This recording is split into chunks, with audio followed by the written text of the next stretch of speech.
Then he says to Job, if you have an argument, etc. Then look at 20. He continues, have I dealt fully with his attributes? Then this when he says, will he be told when I speak? Can anything about him be told? One who professes to exhaust his praise will perish. As he says, he will be swallowed up. Such a person is like one who does not see a light shining clearly in the sky when the winds have swept across it and clears it of clouds, making the lights brilliant, all the brighter, making all the plain of the blind and the speaker. So, what is the strategy of the philosopher who takes this particular standpoint, right? How does he see the role of the philosophical commentator in affecting culture and knowledge? Or I might tell you, how does he defang the book of Job? Like he deprives it of its poison in terms of its rhetorical effect, right? Or you see the question that a person who tries to find an answer in verse 22 is like gold is extracted from its ore. So will you discover how awesome is God's splendor. Like you're just getting fragments and some kind of an alloy out of the whole thing. And he ends up by saying, now he speaks of awareness. It is extracted by reason from the knowledge of the senses, just as gold is extracted from its ores, as he says, gold issuing from the ore. So how do you, I want to get a sense of how you're responding to that. In other words, we have, what impresses one is the power of these questions, which are really not, they're questions, but they're not questions, right? And then Saadia turns them into real questions, and then he turns them into philosophical problems, right? That there's an issue of awareness, extracted by reason from the knowledge. In other words, that all that you could get is a kind of derivative second-order knowledge. So he, in a certain sense, he's already allegorizing the rhetorical question. I'm just curious, how did this make an impression on you? Did you read past it? How did it work for you? Look again on 23. When he says, that's when God says. So notice how he's already softening the issue. The Almighty shall not find. He does not mean that he has no knowledge of him. Rather, he means simply that it's not for human beings or within our reach to know all his attributes. And he concludes by stating that the discerning, whose elevation many people do not see, acknowledge him and stand in awe of him. So, from a literary point of view or from a stylistic point of view, can you see the different levels that are being addressed here? I'm just,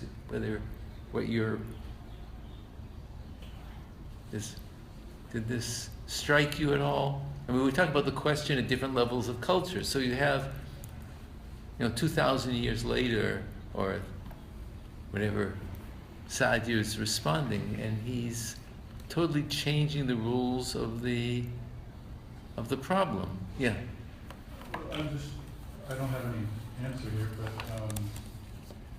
what's interesting is he's talking about different levels of knowledge. I mean, first, this awareness that he's talking about seems to be something that we would more conventionally think of as kind of reason or something. It's extracted by reason from knowledge of the senses. So I mean, that's a more sort of straightforward kind of knowledge. But this doesn't seem to be, it doesn't seem like we're really talking about that kind of knowledge. We're talking about the knowledge of God, essentially, knowledge of the divine. And so, then when he continues, he's saying it's not, he means simply that it's not for human beings or within our reach to know all of attributes. There seem to be different levels of awareness that he's talking about. Right. This is, obviously a higher level of awareness that you don't just get through reason or through the senses. This point, where do you think he kind of alludes to some between reason and reason? Between what? Where do you refer to where you see him distinguishing between reason and that which concerns reason? I'm not sure he's making a distinction. I'm kind of guessing. That seems to be. There's a notion of referring to that which is concealed by means of attributes, that in itself placed in a very kind of particular kind of system. And that what we are referring to, which we cannot gain full knowledge of, just due to our limit of reason. It's still kind of remaining within some systematic. And there are various degrees of being able to achieve the core, the deeper dimensions of that kind of systematic logical, Yeah, systematic structure. And the attributes are more kind of nuanced, more kind of deeper attributes of something that we cannot achieve because just because of limitation. It's so many things. Yeah, I mean, I don't know if that necessarily contradicts what I'm saying, but I mean, just what I'm seeing here is some sort of different levels of knowledge. I mean, that's when we're talking about knowledge of the Almighty. I think that it would be hard to talk about that as being something. I mean, I'm sort of drawing on just my sense of the bigger point of Job is that it's this aporia, it's this kind of this type of knowledge that is not just derived from reason and from like, oh, God is doing this because A, B, and C. It's mysterious, basically. Well, I don't really know why He's doing this. So that's what I think.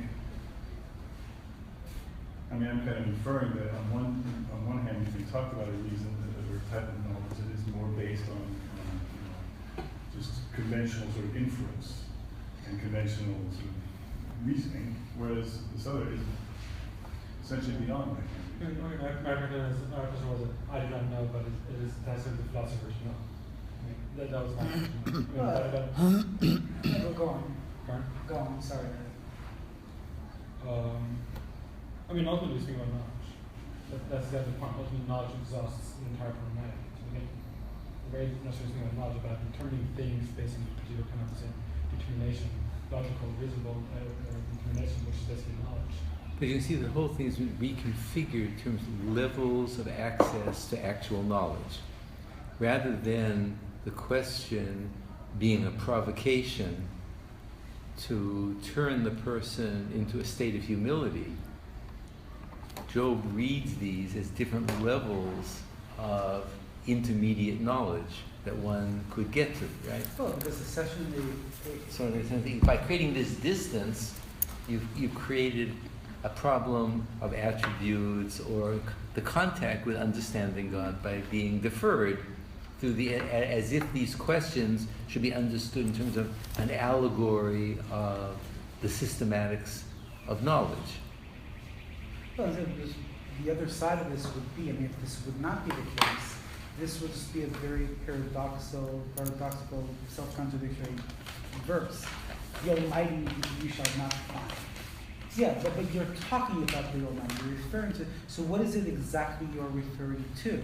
Hence, there is some attribute, aspect of the divine that you have some sort of knowledge. I mean, it's not to say that there is a limit to your reasoning, right?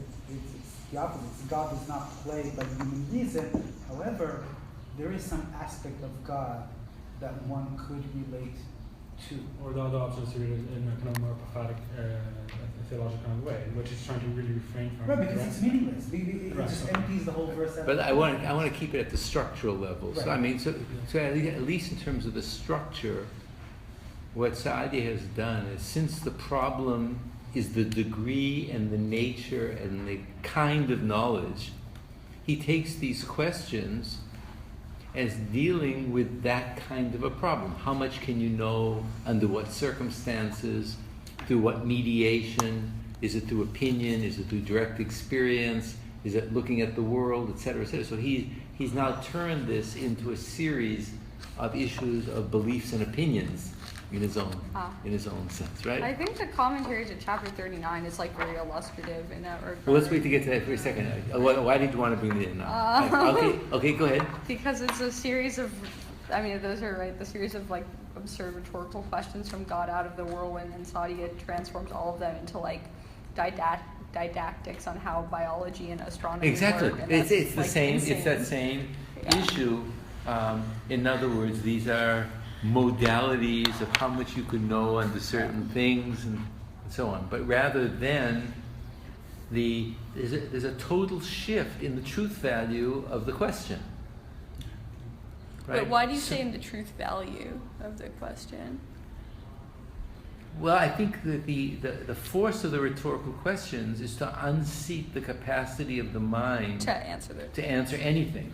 Whereas in this particular case, is to realize different level. It's part of a pedagogy. Each of these metaphors now are transformed into pedagogical aspects of degrees of knowledge.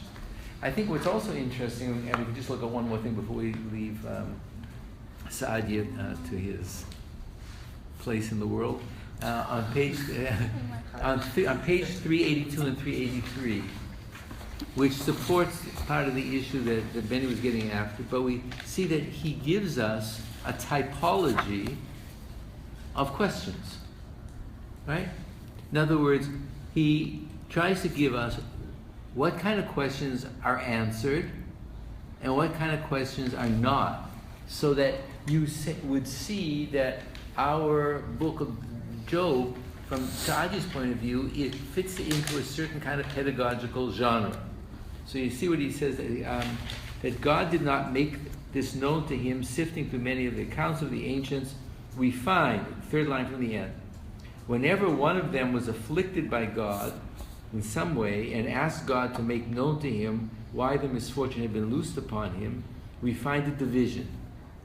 If the victim has suffered deservedly, God made it clear and told him, this is for your wrongdoing. Then he brings in these questions, right? The question from Jeremiah, why did the Lord do all these things? Or again with Jeremiah, when thou tell us all these things to the people, wherefore hath God uttered all this? Then the issue is to give a direct answer. So Saadia then finds places in Scripture where if people had sinned and they ask a question, the answer is given directly. And he uses the case of Moses and Job, who are not answered, to show that it's really a test. In other words, he has a very interesting strategy about the answerable and the unanswerable question. And the answerable question is when there is a reason for naming the blame that a person is responsible for. And the unanswerable question is to heighten the fact that it's a test, or to prove, let's say, to the friends and others that this person is a pure person who's just being tested. So he now gives us a whole new way of reading the questions in the Bible from the point of view of answerability and non-answerability. So it's a very interesting tack that he takes when he does that. Okay, yeah. What I found interesting is not so much as the division within the Bible, but this is more of a temporal division, because if we bear in mind that God no longer speaks prophetically to people in our age, at least in Sadia's age, then it means it's a factor that you can never accuse a sufferer of being suffering because of a deed, because of an evil deed. This is a very clever way. I mean, I don't know if he was aware, he probably did it on purpose, but this probably says that. I don't think he wants to go in that direction. That would assume that everybody who's not answered is being tested. No, that's not what I'm saying. He's saying that in our age, because nobody gets any answers anymore, then you can no longer accuse anyone of suffering because of a transgression that he has performed. So is that you or is that Sadia? No, Sadia is doing this pretty clearly. I mean, it might be that somebody's suffering, but you cannot go and tell them you're suffering because it's ways that you were a bad person and hence you get cancer. You did not pray every morning, hence your business has failed. This causality is gone in this age because you can no longer, you can only know God's word when it's related to physical or metaphysical occurrences, like God answers here, but you can no longer know how God works with specifically human actions and how he retributes them or fails to retribute them, or punishes or whatever. And this is very interesting. I think this is quite on purpose. It's a very good defense for people who are suffering in terms of. The only thing that is actually trying to have implicitly carry out as critiques us with on the ordinary conception of what religion is and God. I mean, to begin with, I mean, Job is an ordinary person. Is what? Job is the average person, the average religion. The way I read it is that his suffering is, I read kind of working on it in some way. The suffering was a result of his inability to reach the No, this is not, I don't see any meaning, nothing at all here. So that, what do you see? This is interesting. I don't know, I think it was just No, I don't think. Do other people pick up on that way of reading Sadia? I wouldn't see it as, I mean, I'm not sure if I understood exactly the point, because it sounds like you're saying that there are no more situations where there are these kind of answers. And you're extrapolating from the answer to Job as if this now is meant to indicate that all other people can't. No, but in the. I think that there's different levels of questions in certain situations. I'm trying to contextualize. In the period of the Geonim, and even before that, it was not expected of God to intervene and give a voice. Prophecy, and this is very important thing to understand, is prophecy was no longer an option in the period of the Geonim. And this is very important thing to understand what he was trying to get at.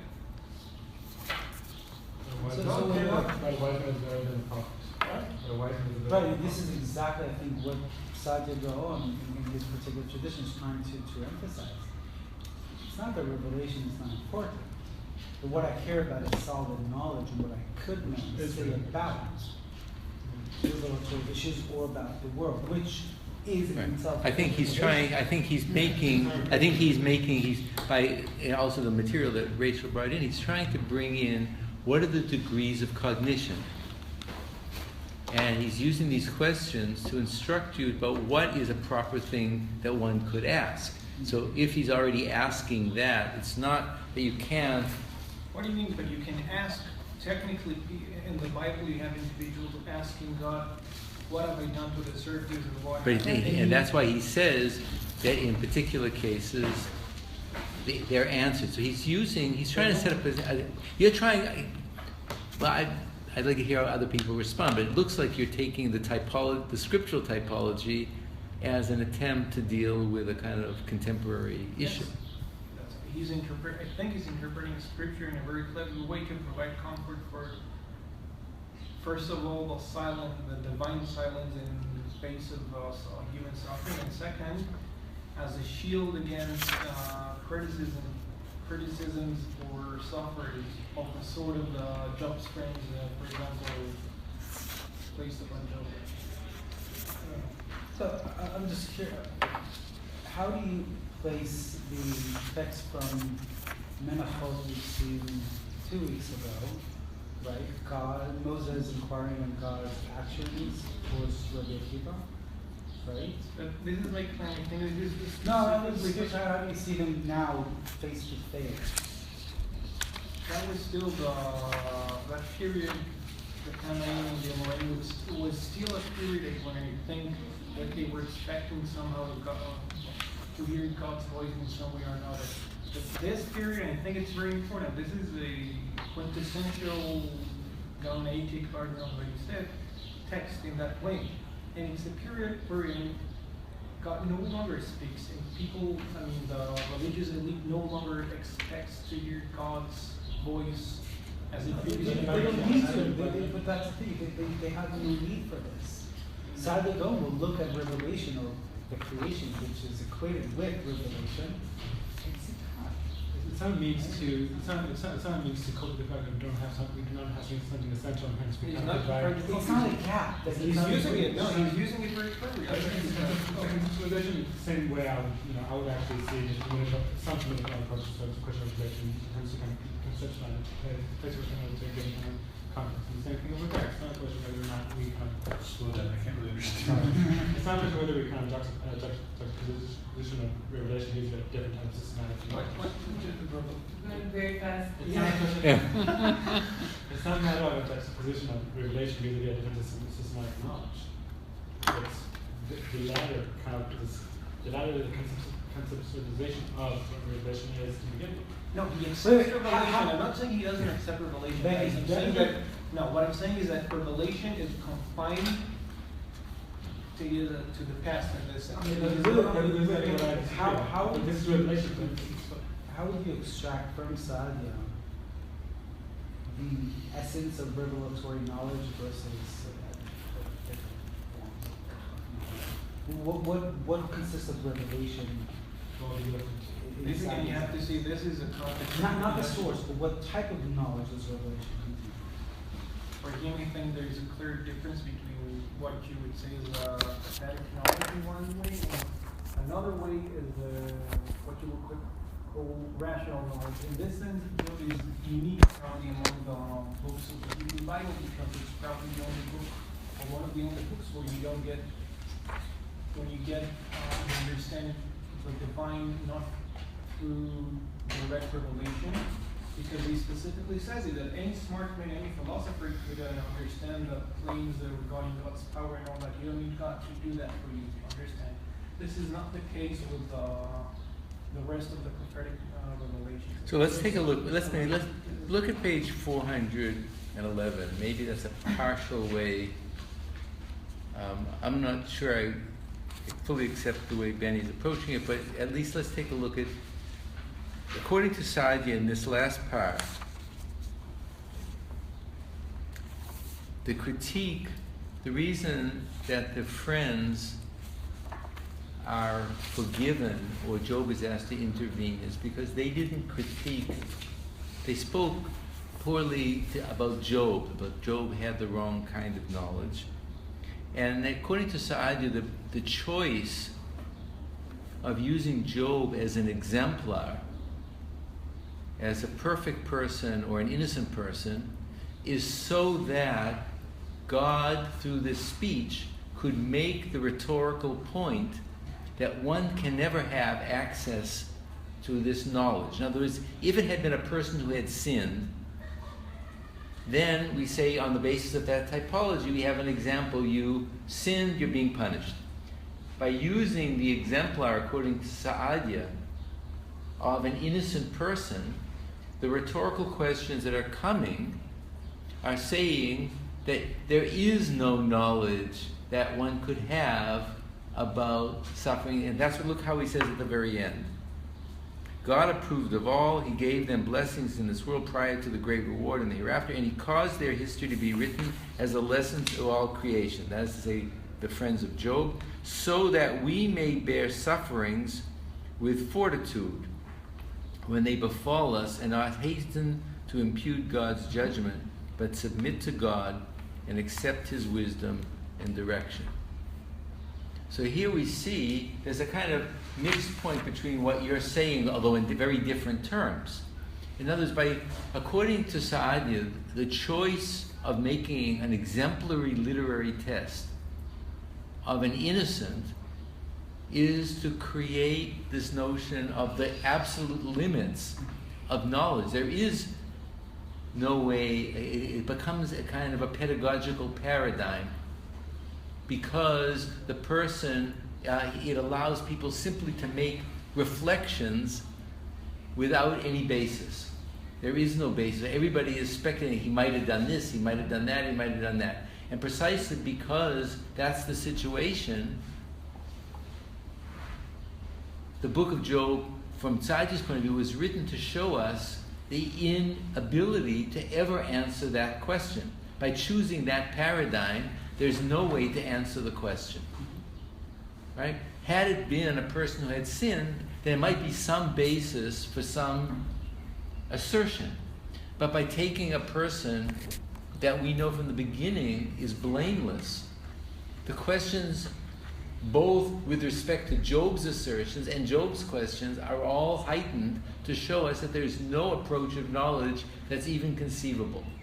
So he's not answering it so much to say that this is no longer the age of prophecy.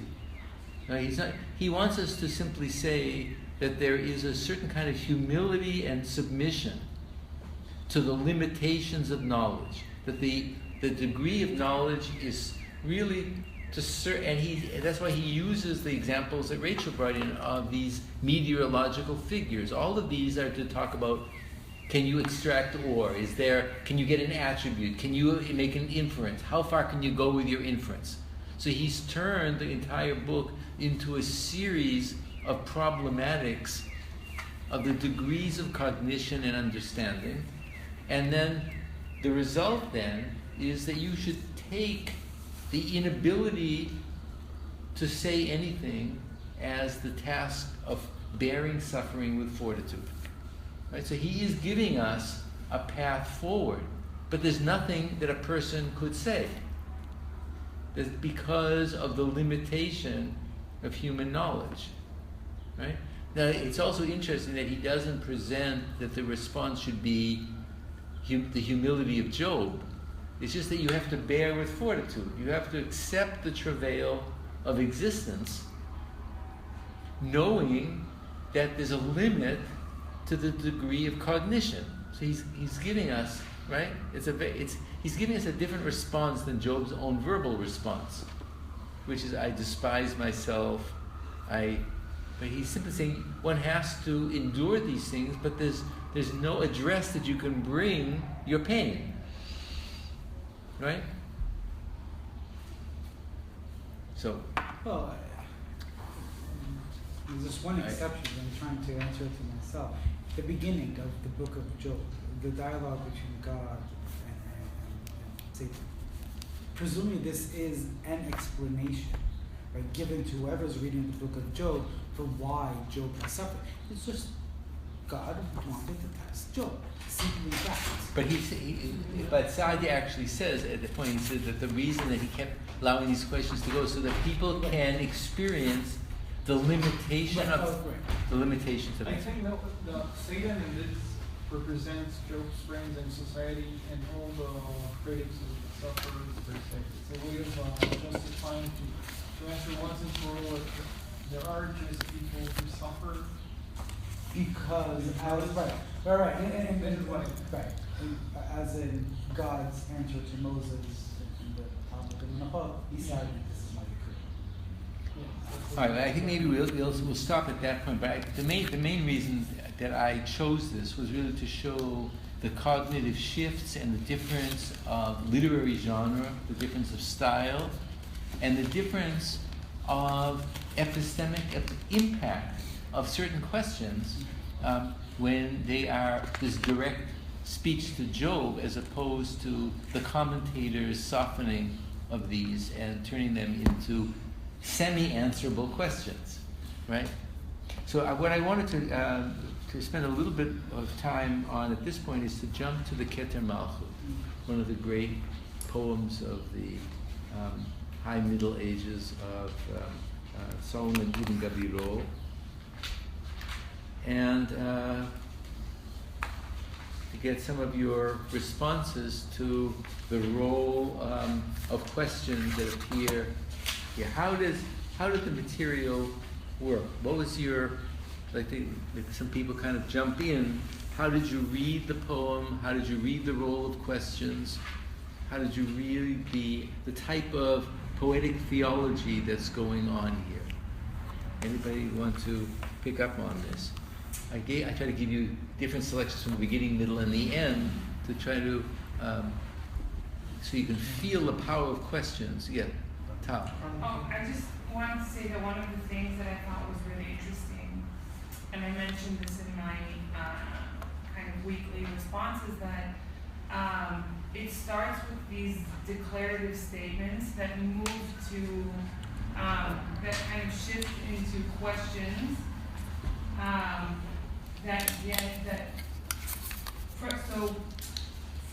He says, in the third kind of group, he says you exist. Then in 7, he says you are light. By 8, he says you are the God of gods. And then the rest is questions. So I thought that was an interesting, how he tries to declare as much as he can, gets to a certain level of abstraction. The most abstract is you are God. That's when he loses concept of what he's saying. And then the next chapter that we see is who can grasp your magnificence. I think it's a really interesting progression there. I agree. We'll take a look at it in a little bit more detail. Anybody want to pick up on this? Yeah, I think, yeah, you're right. I think I had a very similar response to yours. I mean, even Gabriel describes a paradox. On the one hand, knowing the ability to know some aspect of the divine, and on the other hand, just not to be able to grasp anything. And so this is somewhat of a deep existential crisis, right? One acknowledges the existence of God, one acknowledges that he knows God through creation, through various attributes, but then he just doesn't know a thing. Right. So I agree. I think part of what Tal's literary point is the transformation of consciousness in the process of composing or reciting or reading this, one of the greatest, he's one of the greatest the Neoplatonic philosophers in the Middle Ages. And this particular, notice that he begins, as you say, with a declarative sentence. So this is, in terms of the theological, poetic theology, it begins with this statement, Nifla'im ma'asecha b'nafshi yodat ma'od. So there is this sense that the translation gets it backward. It's really the wonders of perceivable or experienced existence are marvelous, and the soul, which is the seat here of knowledge, knows this. And he's now going to explicate something that the soul knows, but the limit of soul's knowledge is not the degree of mind's knowledge, right? So we're beginning with soul's knowledge that's being confessed, right? The first part, we might say, is a kind of shevach v'hoda'ah. It's a kind of praise and acknowledgement, right? But it's the praise and acknowledgement, and this is part of the paradox. He begins by saying, v'nafshi yodat ma'od. So the whole beginning of this rhetorical passage is the soul truly knows something. So the inner divine quality of the self has a perception. And then the paradox is in these opening units. Notice how it's addressed. So this unknown and unsayable God is addressed personally. Repeatedly, licha, to you. The yours doesn't actually get at the power of the rhetoric, because I want to emphasize this as Tal has done before we get to where the question intervenes, right?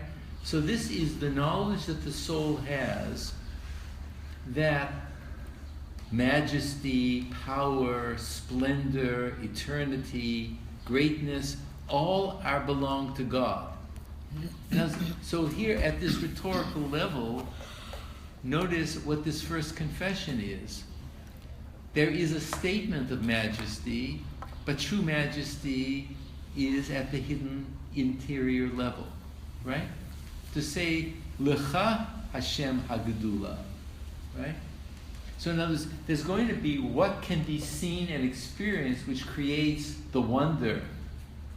But the true depths of that is hidden. And the soul is making a claim of knowing and unknowing at the same time. Right? That's understood like in 8, where he speaks about, it says, you are God and all creatures are your subject worship here. Even those who worship all the gods worship you, for you are the one they long for. So there's kind of tension between consciousness and nothing. Right. So notice what he does is he's giving us not only the various attributes of God, he's even giving us the mystical sphirot, the mystical emanations, Gedula, Gevura, Tiferet. Here we have a very early Neoplatonic reading of the divine emanations. In this case, he's being based on the book of Chronicles, but he's meaning this in a deeper sense, in the sense of the structure. And he makes a whole variety of claims, right? That even the angels, for example, are transient, and you endure, right? You have power as a mystery, and then he says, one can never, one wearies in the attempt to have knowledge. So there are these assertions. I mean, it's a very interesting paradoxical statement. Maybe Adrian can say from the Neoplatonic point of view, but there's an attempt to make assertions while simultaneously knowing that the assertions are tenuous, right? He's making assertions about God's qualities, but he doesn't make claims to true knowledge about them. You know, there's some kind of knowing and unknowing simultaneously. Yeah. Because he might use the unknowing as an exercise of return. In fact, right, in this exicus and redicus, Right. and that the moment of return of which is an exercise of contemplation, is the unknowing.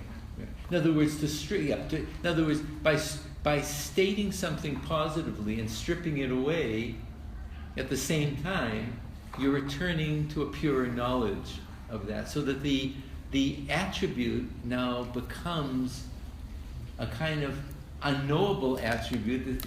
There's a paradox of the positive and the negative, right? Which I want to, before he gets to the question of me, right? It's the question of, it's not positive theology and it's not negative theology. It's the two simultaneously. That in the reciting of a positive statement about God and to say it is yours, you are negating your full capacity to understand that. Because you assert unknowability through a positive statement. You're not simply claiming negative knowledge. God is not this, he's not that, God's not this. But by saying, you're making positive statements that limit the capacity, the full capacity to say them, because he's not saying these are things that we know, but the truth belongs to you. These are attributes, but the truth of the attributes is a divine attribute. That's the first level that I'm finding so powerful in this first level of confession or acknowledgement of God, is that he doesn't split the difference between a positive theology that God is X, Y, and Z, or a negative theology that I can't say X, Y, and Z about God. God is not this, not God, like that. But we're making a deep claim of unknowability through the statement of what we can say, right? He's not undermining. Does that? Let's take a look. Look when he says yours at the very last line of that first page, page 2. Yours. Well, he translates yours is the secret of secrets. Your love of creation, the yearning of the forms for material being, your love that is of your creatures for us, right? So it's an assertion, but it's not an assertion that's based on positive knowledge in a certain sense. It's a soul's knowledge, but it's not a claim that can actually be made. So it's a very particular form of a prayer which is plus and minus simultaneously. Does this strike you as in this reading? I think that Adrian's point that this is an exercise of stripping is not quite the process that I say this and now I'm aware of the limits and now I undo the idolatry of my saying, but there's some kind of a simultaneity that I find enormously powerful. Is that striking anybody else, or is it? I mean, in a sense, like it's a Neoplatonic kind of text. But the notion of like liberating the soul, returning back to the gnosis, to the one, doesn't really exist, and doesn't really, it's not present in this text. It's kind of unlike, for example, Platonics, for example, we have this notion of we need to kind of ascend, we need to kind of leave the truth, leave the kind of the phenomenal things which we kind of in the world and try to kind of liberate the soul through that type of exercise. In this text, there's always this kind of tension, politician of the actual experience which we experience through kind of or attributes of God. There's no kind of linear kind of process of liberating. So maybe the closest we get to the positive and negative. Look on the next page, on line 17. Because the preceding one, the preceding line, and I'm just before we get to the questions, I just want you to focus on the way he speaks religiously. I'll read the Hebrew, look at the English. From yours is the name. Because I think the Hebrew is much stronger than the translation. Lecha Hashem hane'elam mimatei chachma. So look what he begins by asserting. To you belong the ineffable, unknowable, recondite name. So the tetragram is absolutely ne'elam, hidden in the depths of reality, mimatei chachma, from any human who has wisdom. Right? So where does that assertion come from? He's saying yes, and he's saying a person wouldn't know that, but he knows that God has an unknowable name. V'hakoach hasovel ha'olam al blima, and you have the power or the might that bears the entire of existence on nothingness, right? On no what, on no quiddity. Notice there's a nice pun here between ne'elam and ha'olam, right? So that the world that's known is carried by the unknown God. But it's a yes and a no statement simultaneously. And then the phrase again in that last line, and you have the yecholet, the power, to bring light, right? Le'or kol ta'aluma, out of every hiddenness. So there's a kind of triple pun that forces consciousness into its sayability and unsayability, right? Ne'elam is the hidden, ha'olam is the world that is experienced, and the ta'aluma is the hidden. So by bringing those together, he's able to say and unsay simultaneously. Let's just look at one more, and I wanted to see here again. Here we may have, beginning in line 19, a little bit closer to the positive and negative of a positive and negative. To you belong the sodot, the absolute hidden mysteries. Asher lo yechilein seichel v'rayon, that no knowledge or idea can encompass. Right? So I just want, here we have the first negative. So how do you understand what's positive and what's negative here? You have the chayim, life belongs to God. Asher lo yishlat alehem kilayom. It's a life that is never ending. And then he talks about the throne of God. So again, this issue of making an assertion and the negative at the same time, which is paradoxical. So anyway, I wanted you to first, yes. I think there's something really interesting here about, it's almost trying to create through language a different or a new ontological space. And on one hand, we can talk about, it's just, language isn't encompassing enough to hold this, to contain all of this grandeur. But I think that there's more to that with what you're saying with the language that is both declaring and then undoing, and bringing these two together.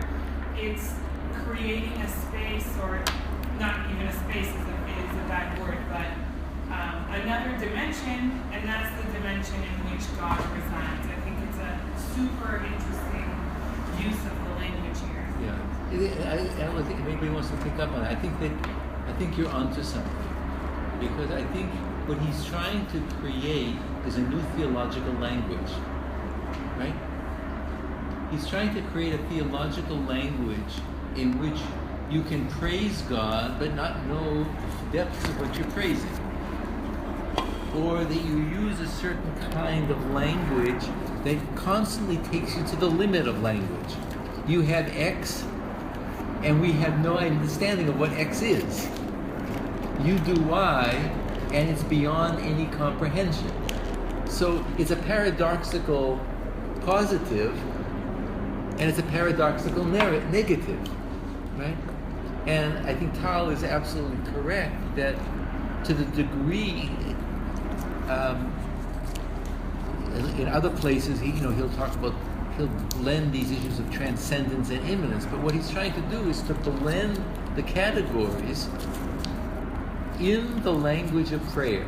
He's trying to create a language of prayer which has a simultaneous transparency. I think if I'm following what you're doing, is that the space he's creating is a new theological transparency of the sayability and unsayability of theological assertions, and bringing everything to a certain kind of limit, but it's done as praise.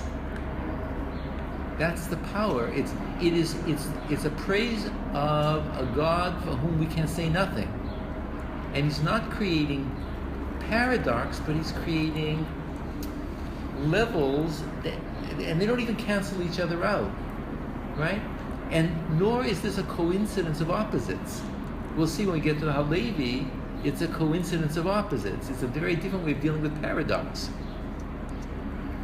So I'm trying to get at, if you're reciting that, what is the space that kind of celebration of divinity does through language?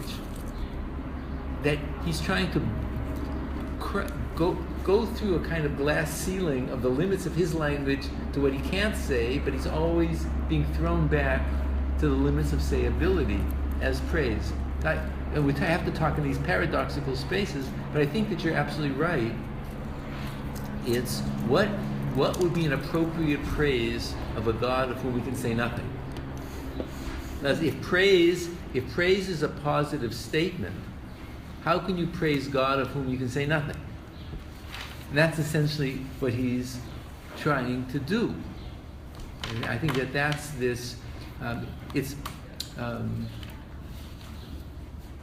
Maybe Adrian would have to say more about the typical Neoplatonic doing and undoing. But what we see here is we don't have a descent and an ascent. We have each of these images becomes what we would call a kind of theologumenon. It's a kind of a theological prism. And then you have the stringing together of prisms. Each one has there's a visual quality of the saying that you can't actually envision. Right? And he's evoking to cognition something that then passes away from the ability to cognize it. I think there's also another way of phrasing it, which can be maybe helpful. I'm not sure. It flies through my brain, but it might be gibberish. But I think that if you say something and then you negate it, you would expect that thing to disappear. But what's interesting here is that if you say something and then you contradict it in some way, that thing it's not nullified, it doesn't disappear, it opens up this space that you've just described. Like a transcendence beyond transcendence. Have you read Rudolf Otto's The Idea of the Holy? He talks about this stuff, about language of the numinous and the undescribable and the ineffable as part of everyday language. No, I didn't read. I'll read it. Take a look for a second on line 5 and tell me what you think. It's an astonishing statement. Let me read it in the Hebrew, and then you can look at it's the 29 and 30. It's the last paragraph on the English, and tell me what you think. What is this as a positive? And we'll get to the question in a second, but it's building up to where the question now has a certain rhetorical effect. We have to go through these positive theological statements to get to the power of the question. So he begins by saying an assertion. So ata echad, so you're one. Rosh kol minyan, and the head or the beginning of every form of numeration, and the foundation of all buildings. So he has both the arithmetic and the geometric simultaneous. But then look what he says in this second one, and tell me how you understand this, just as religious language. That's what's so astonishing here. Ata echad. Now instead of saying lecha, to you, he's again, it's this personal address to an unknowable God. You are one. Uvesod achdutcha chachmei lev yitmahu. Right? And the mystery of your oneness. So you are one, but the mystery of your oneness makes people astonished because they don't know lo yad'u mahu. They don't know what that oneness is. So this is again the positive and negative of the assertion. You are one, and the wise are astonished at your oneness because they don't know what oneness is. Right? Mahu, which is a kind of sort of declarative question. They don't know what the what is, what it is. Anybody want to respond to that? How you understand a phrase like that before he asserts these declarative statements before he gets to the use of me all the time, which I want to get to. But we have to feel the power of these assertions which are that are undermined but not destroyed. Because we say that God is one, and the philosophers, that's the Chachmei Lev, the philosophers are bewildered, really yitmahu. They're bewildered, they're put in a sense of tohu. They're put in a sense of absolute bewilderness about what oneness is, because they don't know what God's oneness is. So in other words, he's saying, one conceives a limit point, and then through mystery realizes that point of reference is only a human statement of this, and we don't even know to what that's referring. We can't make a reference point to even this limit point, right? We can't talk about oneness as any one that we know about. So that's this. So, anybody want to pick up on the? Certainly, we refer. What even Gabriel is referring to, he refers to one. We all know about the unity of the divine, but I at least read it as in the gap between the transcendence and immanence of God, or the unity, the infinitude of the divine, and yet they are individuals, finite individuals.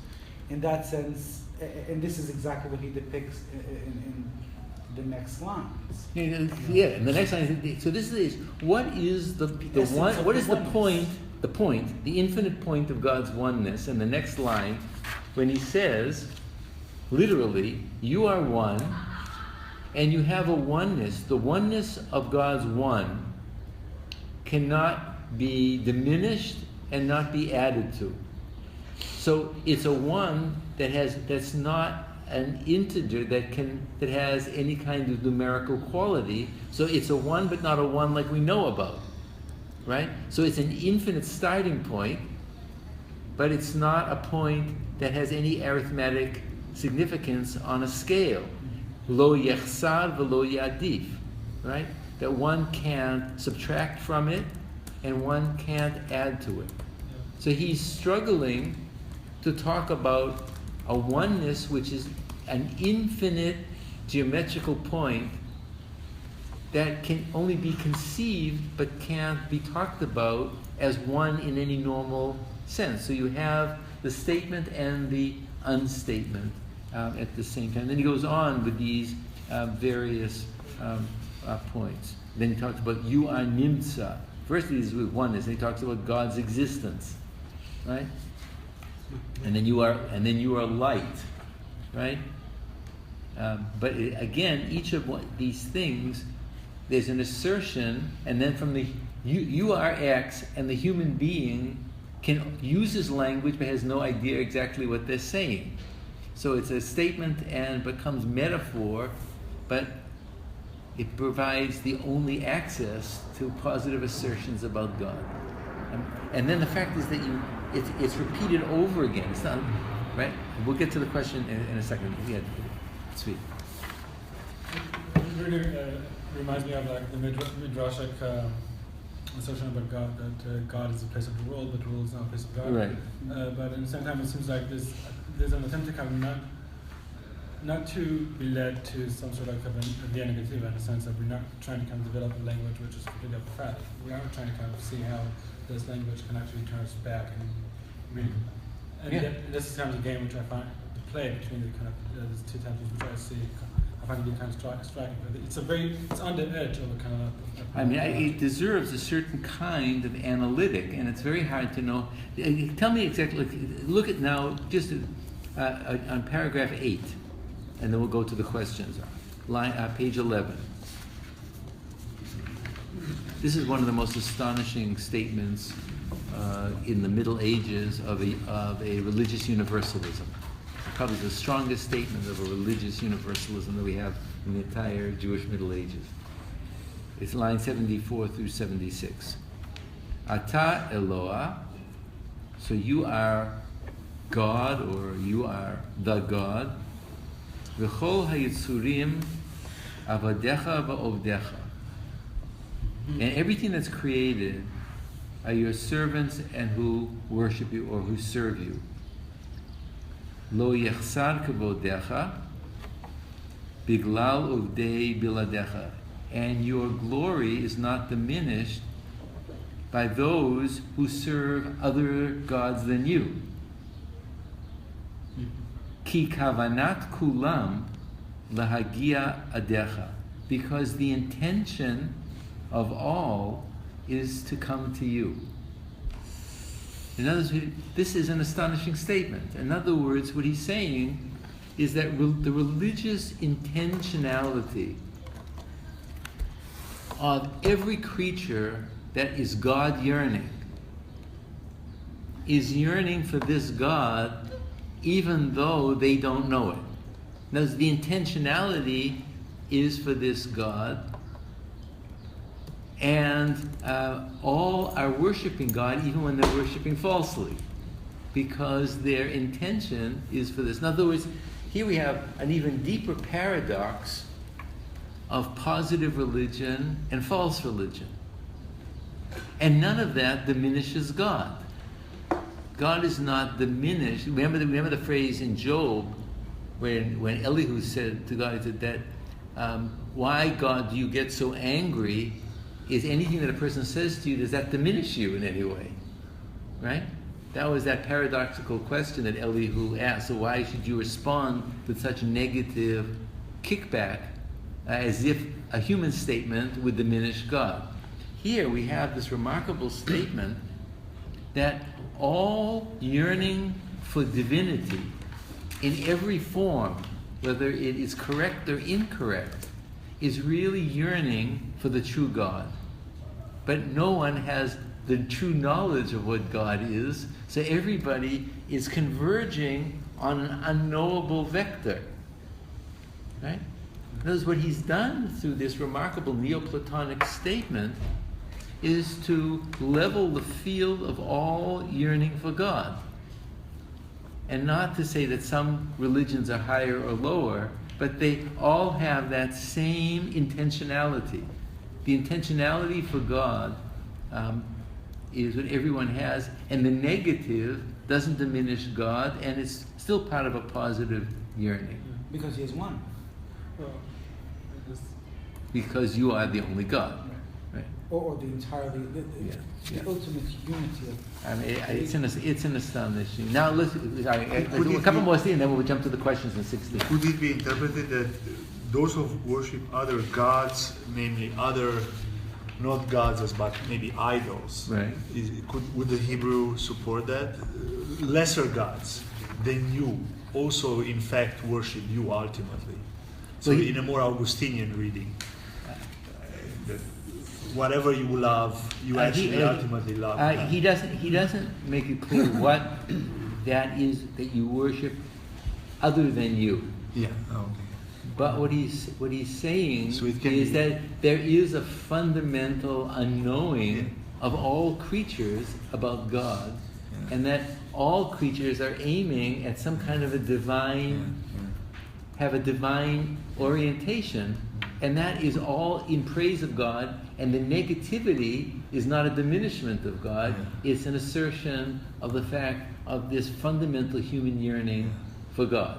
That's the other point. It's an amazing, it's one of the most amazing stanzas in the Middle Ages. He's replacing the objective designation of God with the intentionality of people. And he does the play with the words bin adecha and adecha. Yes, So usually exactly. bin adecha Nice. in Hebrew means like Other than you. assumes like a being, an objective being other, and then you say bin adecha, other than that being. And over here, by adding the last word adecha, which means kind of intentionality, which kind of sheds light on bin adecha, which means over that, not stressing the objective kind of entity, which Right. one refers to, Right. but the actual intentionality. Yeah, and you're absolutely right that this is it shifts religion from the positive to the internal intention.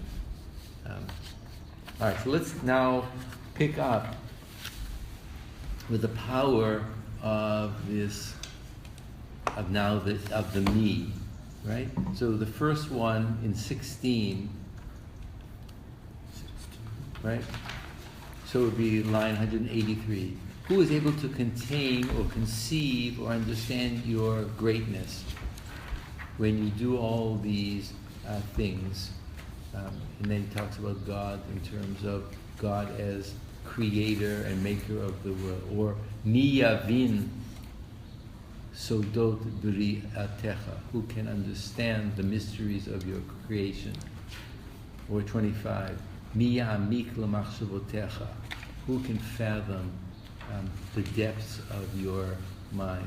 So how does, in the light of this sequencing, how does the role of the question in the context of prayer affect the worshiper who has been asserting the positive that can't be asserted, and now he shifts to this new form? It's not God asking the unsayable question.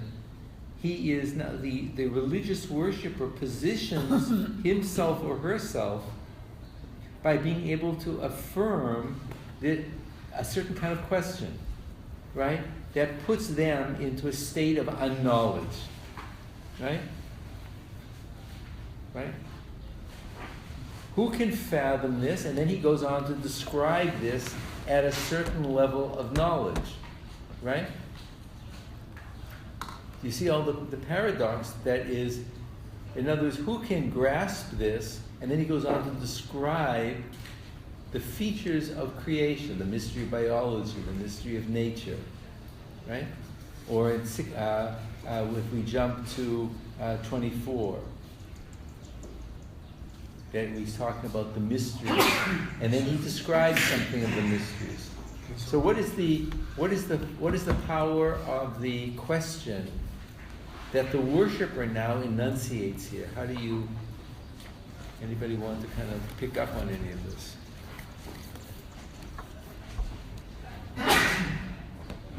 Any questions to kind of to guide the orientation towards, to guide the intention. What does it mean for a worshiper to be reciting that? Right? And as we know, we saw from Job, when God speaks, can you do this? Can you know this? So what we're trying to understand is the role of the question here. When a person is reciting that, not as a real question, but as a rhetorical assertion. The question is whether the question is about the believer itself. For example, Right. in Augustine, for example, where the questions are about his own, a reflective question about his own experiences through the religiosity itself, or rather part of what he refers to as part of his work. So the worshiper is constantly reasserting finitude, right? There is this juxtaposition between infinitude, which is the mystery, and the finitude that the self can say, and this reassertion of finitude through question. I'm curious how, if anybody picked up on this or what your thoughts were. I don't want to make all the statements here. The Jobian echoes are real, right? Right. In the poem. Right. So he's. May I say something? Yes, please. Related Patanjali. What? Related Patanjali. Okay. Well, that's positive and negative, right? You created it. Yeah. So But it's not even making a positive or a negative statement. No, it's like it's related but unrelated. Another thing comes up. Yeah. So when he says, "Koha sovel haolam," What line? Where you're back to the beginning, right? Page 5. You're back there. Okay. Yeah. L'cha Hashem ha'ne'elam, v'hakoch ha'sovel ha'olam, al blima, v'hayicholet l'hotzi la'or kol ta'aluma. I had a feeling that it is also that it is not only a statement about him holding the world on his hands or suspended in the vacuum, but that it is also simultaneously so well like being able to withstand, to suffer the world, being the sins of humans. And then he continues with not only the secrets of the world, but he still can disclose all the sins of humans, like talumot, like hidden sins. Mm-hmm. And then he continues with lechaha chesed, being this quality of chesed which lets him, of loving kindness, which lets him sustain the world, even though it is full of nonsense. And upon reading this, so the first question is whether you had this feeling, but just a second. Then upon reading this, I remembered how much it sounds like Melech Haluf from Heihalot, and I opened Pirkei Heihalot right now in Google, on the Dart website, and I saw that not only... There's a medieval period. Yeah. And then I saw that not only Pirkei Heihalot has a poetic structure to this one, but also in Pirkei Heihalot we have Adon Haktarim in the beginning of Parak 18. Yeah. So my question is, could it be that Keter Malchut is a kind of a poetic restatement, modern interpretation for him of some part of Pirkei Heihalot, a commentary on Pirkei?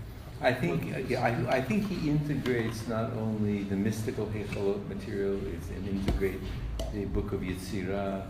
Yeah, but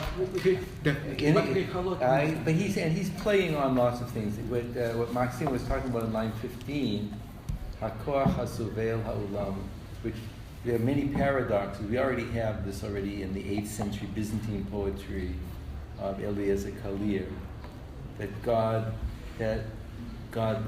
sustains the world, and everything is sustained by God. So this use of soveil as both suffering and being able to bear, and that there are many medieval, actually in that Rosh Hashanah hymn of Kalir, he actually uses soveil in that sense.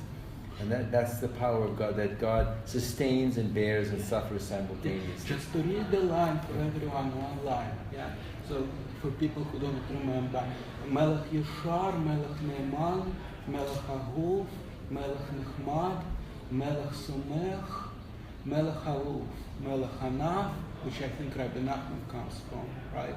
Melech Hanaf, Melech Tzadik, Melech Hasid, like it is here, Melech Kadosh, Melech Tahor, Melech Baruch, and So it goes Melech Gibor, Melech Hanun, Melech Rachum. From that point of view, yeah, I think at least one of the similarities, at least when Gershom Scholem described the Heichalot material, one of his emphasis was the repetitive nature that creates a certain kind of chant. And I think that what the material that you just recited has that chant quality, and that we even in the Keter Malchut, the crown, it's a chant, and that the chant it also creates a certain kind of consciousness, where it has a referent but it has no referent, because it becomes a series of synonymous chants that are put in the same way. Perché Heichalot does sound like half a prayer to me. 25%. Yeah. So anybody want to pick up on any further issues you see on 28? Who can reveal your hidden things? Who can get to your wisdom in 30? So these, and in 31, 32, all of these issues where he says that we can make certain kinds of assertions based on external evidence, but the deep truth of God is absolutely unknowable. And he does that through this power of the question. Then in the final page on 55, he again returns to this statement, or in the preceding one, he returns to the statement of human nullity and fragility and shame, because of not being in relationship to this incomparable God. All right, so I think maybe we'll have a couple of, anybody wants to make any further points, but I think that the issue that we wanted to see in this particular case is where the power of the question is now put in the mouth as a self-reflexive question that doesn't have a direct object to it. It's not asking the question is not asking for an answer, but it's creating a certain situatedness of the worshipper, who is aware of certain physical or spatial or metaphysical dimensions of the universe, but has no claim to absolute knowledge. Yeah. Did you want to? Yeah, because something that Maxim said, as I was reading this, it reminded me of Adon Olam. Right? It was also Adon Olam. Adon Olam, which is also written by, could be wrong, or attributed to him, they're not really sure. Right. But it's very similar things. This kind of absolute assertion.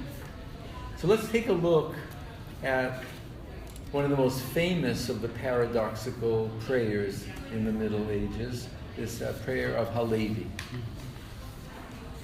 And we'll see that some of the same language and some of the paradoxes appear here. So, should we make a 2 minutes break?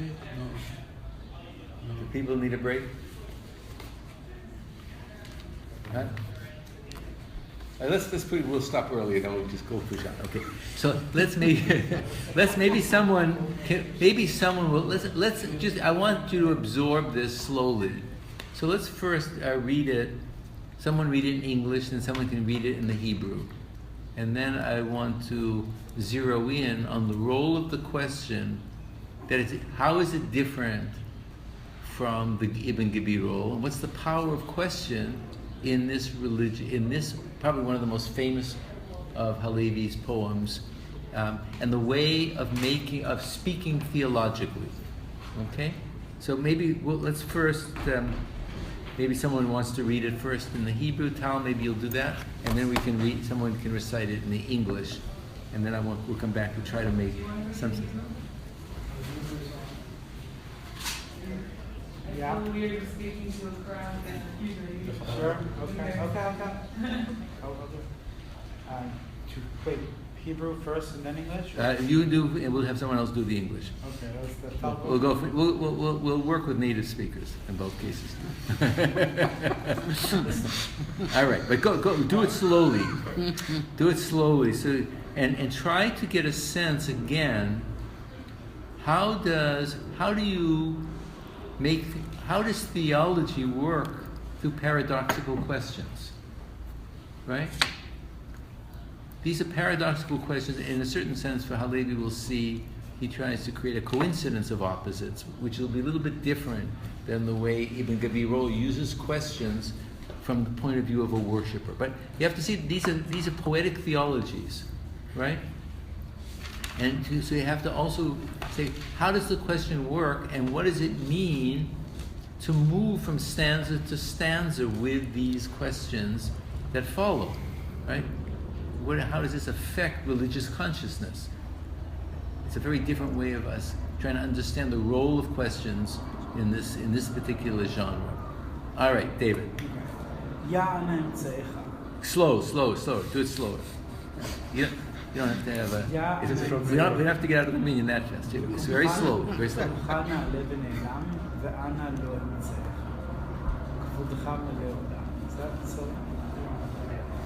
הנמצא בקרבים, אפסי ארץ הקים, הנשגב לקרובים, המבטח לא רחוקים, אתה יושב קרובים, אתה שוכן שחוקים. התהלל בצבאיך, דעת על ראש מחליך, גלגל לא יישאיך, אף כי חדרי אולם. בהינשאך עליהם על כס נישא ברם, אתה קרוב עליהם לרוחם ומבשרם. פיהם יעיד בהם, כי אין בלתך יוצרם, מי זה לא יראיך, יראך, ועול מלכותך לה, ומי לא יקראך, ואתה נותן אוכלם. דרשתי קרבתך, בכל ליבי קראתיך, ובצאתי לקראתך, לקראתי מצאתיך. בפלאי גבורתך, בקודש חזיתיך, אם יאמר לא רעך, הן שמיים וחילם, יגידו מרעך בלי נשמע קולם. האומנם כי ישב אלוהים את האדם, ומה יחשוב כל חושב, אשר בעפר יסודם, ואתה קדוש יושב תהילות כבודן. חיות ידעו פלאיך העומדות ברום עולם, על ראשיהם כיסאיך ואתה מסעודם. This last line is the phrase that Maxime was indicating of Soveil. So now let's read it slowly in the English. And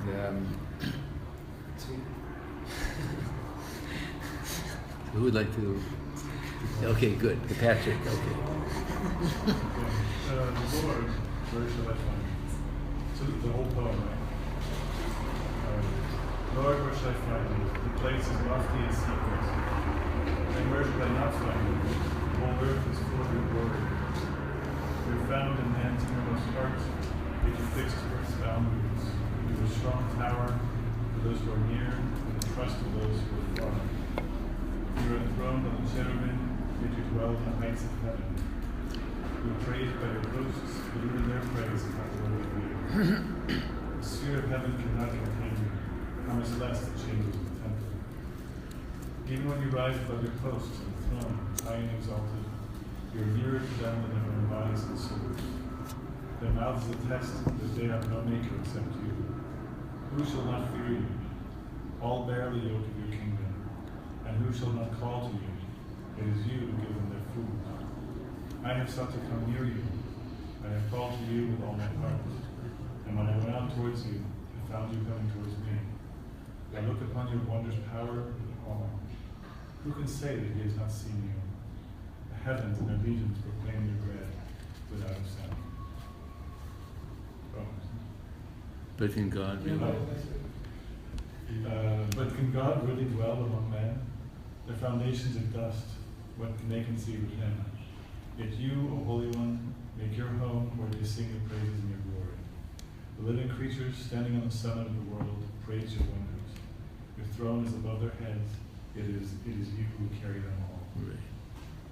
So this is an astonishing poem. So it's filled with Sufi themes, but for a Jewish theological consciousness, by using, you can see many of the philosophical terms as well. Nimtza, matzah, karov, etc. Let's first. Which Sufi sources should we know to see? You don't need to know. You just do it as a Jewish text. I'm just saying that it's soaked with Sufi understanding. But the Jews who recited this didn't necessarily read the Sufi material either. But his so let's. I want to just. Let's just. What is the role of the? I'll give you some bibliography at a later point. Not now. But let's. What is the? How do the questions work? How does this?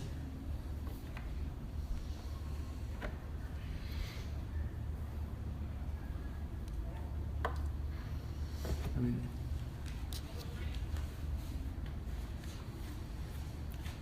Or how does question and answer work? How does this work as a religious? It uses questions to go beyond questions, right? So how is this done? In other words, what we're seeing here in these poems is not the philosophical style which is making descriptive, assertive claims. We have, through questions and answers, the undermining and the of human knowledge and the making of a different kind of sensibility of divine presence, right? Yeah, Rachel. I was just gonna. I'm not. This is very tentative, but it seems like the affective power of Ibn Gabirol's questions are more to. No, this word here. No, I know. Okay.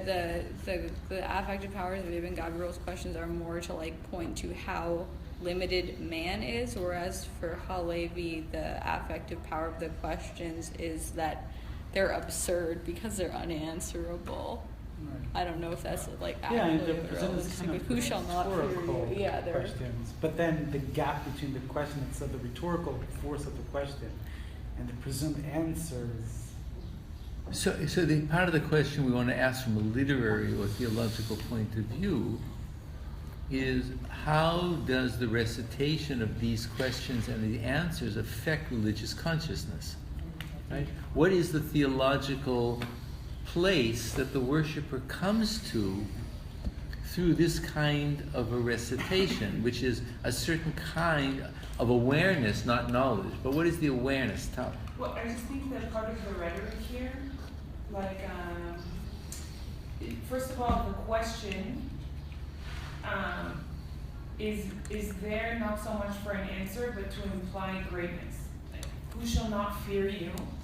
That the rhetoric behind that it's not like when you're asking a question in math class and you're saying what's 2 + 2 and then you get a direct answer. Here, the question has rhetorical force. It's to add emphasis to the statement. It can be declared. It can say you are feared by none, or none shall fear you. But it's asked, so who shall not fear you?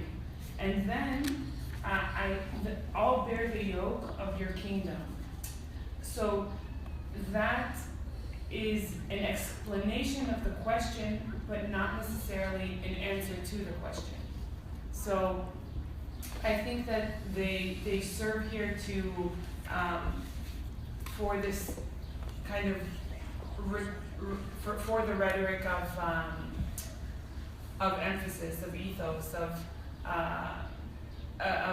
making what can be a declaration more powerful, in that if you're asking a question, you're submitting yourself to something greater. If that makes sense. Okay. So when he says at the beginning, Ana emtsa'acha, where can I find you? Where is your reality? Then he says, because you are absolutely and utterly transcendent, right? Na'alev and ne'elam. Right? And then he says, but where can I not find you? Because you are absolute immanence. Right? So here already you see how he's beginning to get at the paradoxicality and breaking down the normal, the valid experience. In other words, there's a statement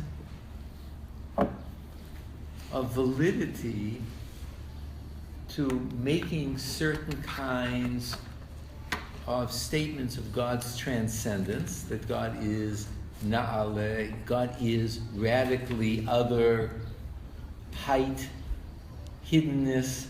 So these images make sense, right? And the imagery that God is malei olam, right? Again, that's a pun, right? If God is na'ale and ne'elam, he's exalted and hidden, but he's also malei olam. He's the fullness of the world. Those are valid theologumena. They're valid to say that God is absolute transcendence or absolute immanence. But then he plays them off one against the other, right? Right? So then, this, in other words, how does, this is not simply apophatic theology. It's the realization that everything can be said and nothing can be said. It's a very different way. You, hanimtza, you God, so it is, because now he says, where can I find you, where can I not find you? And now he's going to deal with this at another conceptual level. Hanimtza bakrabim. You're closer, here's almost, maybe he was reading St. Augustine. You're closer to a person than they are to themselves. Right? Well, he probably read the surah of the Quran. Right? Yeah, God is closer to you than you. Yeah, I'm sure he gets it from the Quran. He knows. Huh? What's that surah? I think it's in Surah 4. No. Oh, it is a very important for Right. the Sufis, a very important verse that God is that God is closer to the self than the self is to himself. than the jugular vein. Yeah, the jugular vein. Well, So he gets this from a much larger environment, and Adrian is absolutely right. But notice the effect, because when he uses karov and rachok, he's of course obviously playing on the famous section in Jeremiah. It's in Jeremiah that you have got krovim u'rechokim. I think it's chapter 23.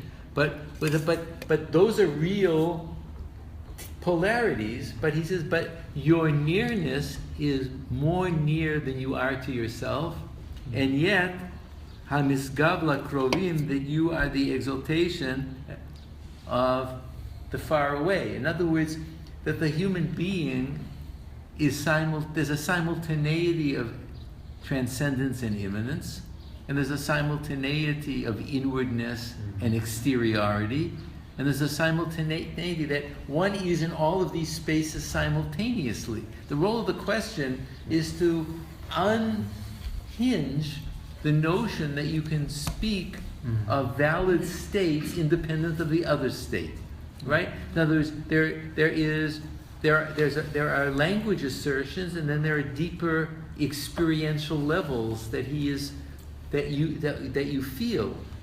and that when you rise above them, you're hosts on a throne, etc., and then so God is beyond the beyond, and that at the same time he is supporting, he's holding up the throne at the same time. So it's a kind of theology of paradoxes and simultaneity, and it's not simply it's a very different form of this coincidentia oppositorum, right? There's a simultaneity of both and. And I think that the question manages to preserve that tension of that both and. And I think that it is only possible as a both and, because I think, for example, very in the last strophe,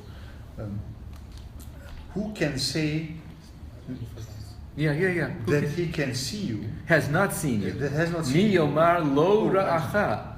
But Hen then- shemayim v'chelan yagidu mo ra'acha. Beli nishma kulam. But then there is the heavens and the regions proclaim your dread without a sound. He said, Where are you? the very last verse. In 338. yeah. So what he's playing, who can say that they have not seen you? Because in the preceding one, he is when he goes to find God, God is already coming towards him, and then he says, who can say they have not seen God? Because they see the splendor and the mystery and the mora, the awesomeness of God. So this is already, to experience the world as awe, the pun on seeing and awe is this double thing. To see the world as awe is to experience divine presence. Beli nishma kolam. So obviously here he's playing on the statement of who cannot say this in Psalm 19, that it's a silent, the silence of God's glory is constantly speaking silently, and the visuality of what can be seen is seen by the eye of reverence. Right? In a way, I think Judah Halevi is much more radical than Ibn Gabriel. In the sense that while Ibn Gabriel is just, he shows this paradox, you just live within this existential paradox. Judah Halevi just situates everything within this resolved but yet unresolvable paradoxal. Right. There's also more of the human language of prayer is more palpable here. Halevi has this high liturgical style, right? Here, it's the human question. It's the seeker. Every one of the questions is the question of a seeker, and the answer is it's the question of a person who's on a spiritual quest, and then they answer this by undermining their own question. Yeah, I think you're right. And I discovered that when I wrote about the Eugenia, in a way against Eugenia, that it is not, okay, I'm going to do cataphasis via affirmativa, via negativa, and then I'm going to bring them together. In a way, the reality of that different discourse, which is not discourse, it is not discursive language anymore, it is not locutory language, is precisely because of this tension between, which is always there, whether you call it tension between affirmative and negative, but that is precisely what lifts the whole language at a different level. And so it's not that you do one thing at a time and then, I'm going to go to the third level of praise, which somehow certain philosophers make it sound. Right. And this comes back to Tal's earlier point about the special space of individual. Remember, a person is reciting this. It's a kind of liturgical exercise. So to recite this as a liturgical exercise is to go through the paradoxes, and that the language of prayer is the language of paradox.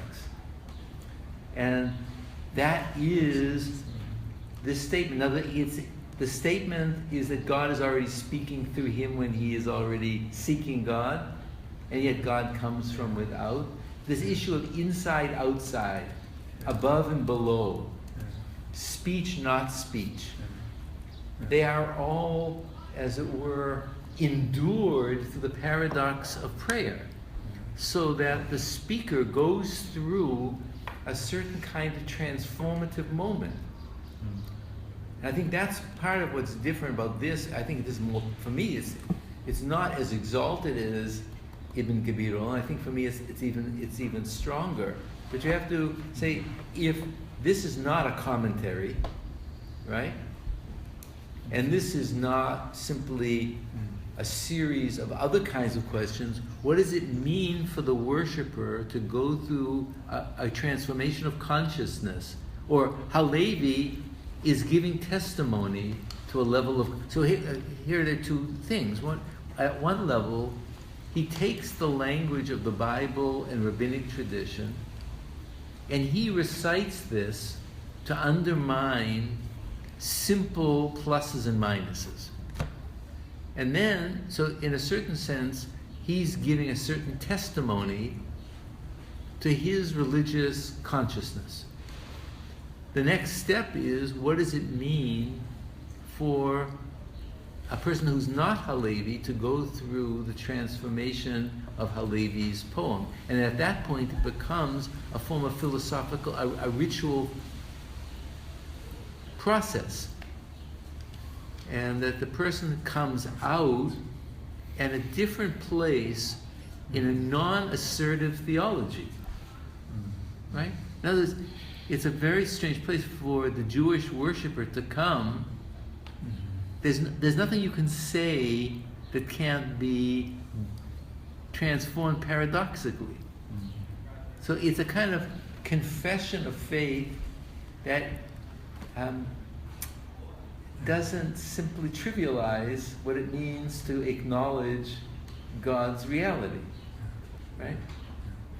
And I find this to be particularly at the level of trying to think about what happens to the self that endures this as a ritual process, not just, and maybe comes to a new theological awareness.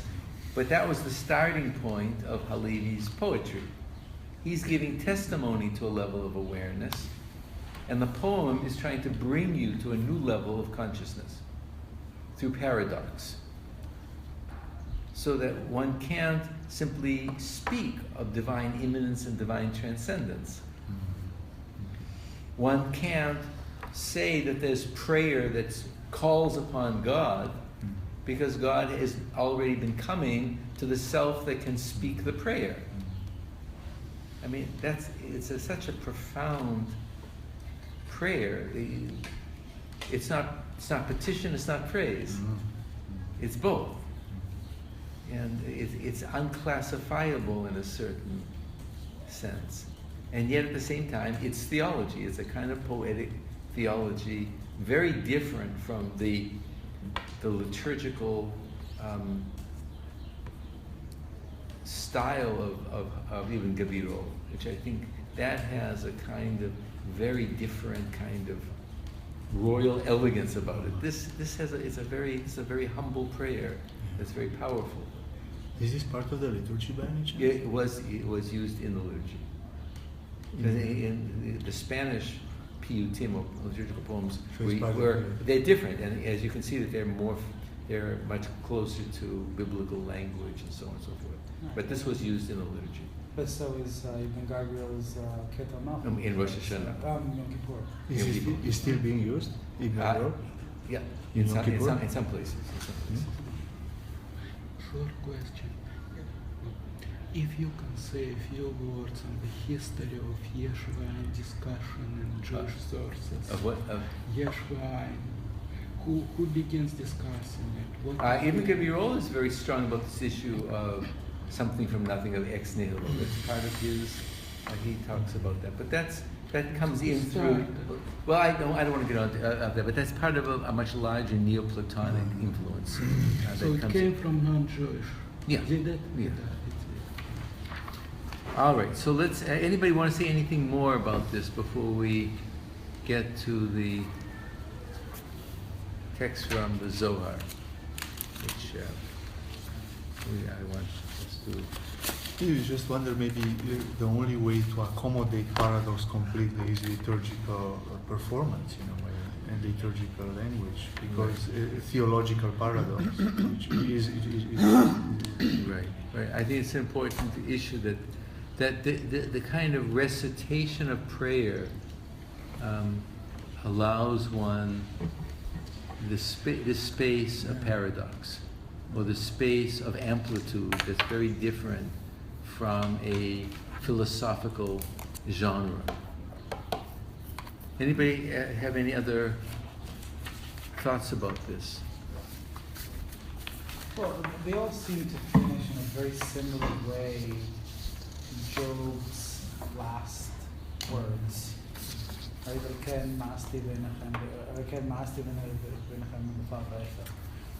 all note the finitude of human existence in the face of the divine.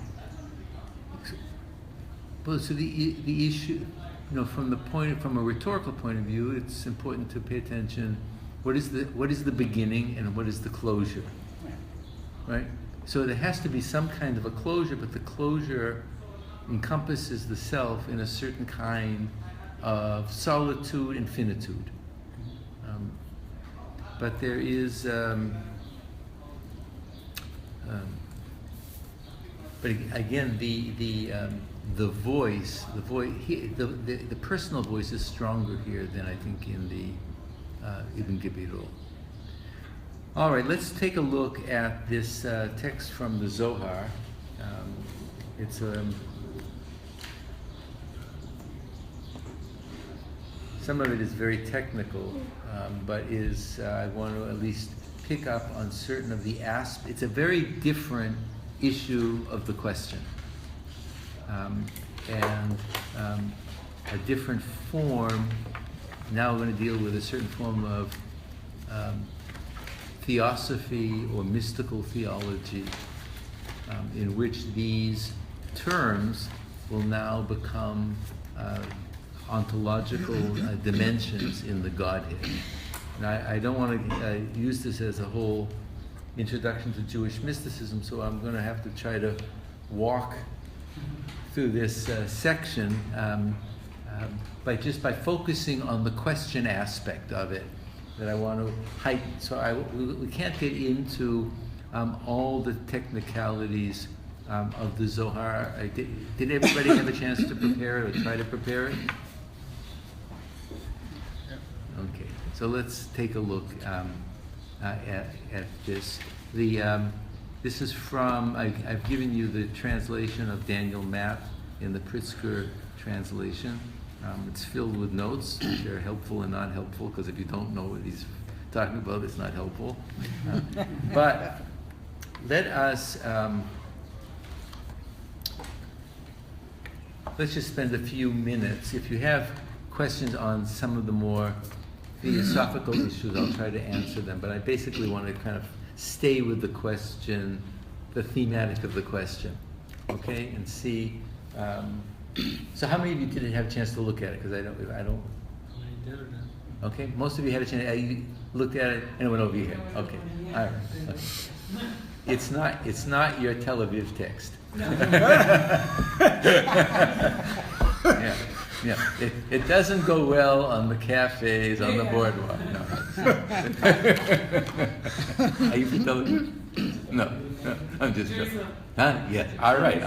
Then it has to work. But yeah. We're in Jerusalem. Rehavia. Okay. All right. So, well, no, that's a little too Germanic. Okay. Come from a German family? No. Okay. All right. So you have to do they accidentally took a left turn and drove into the Rechad.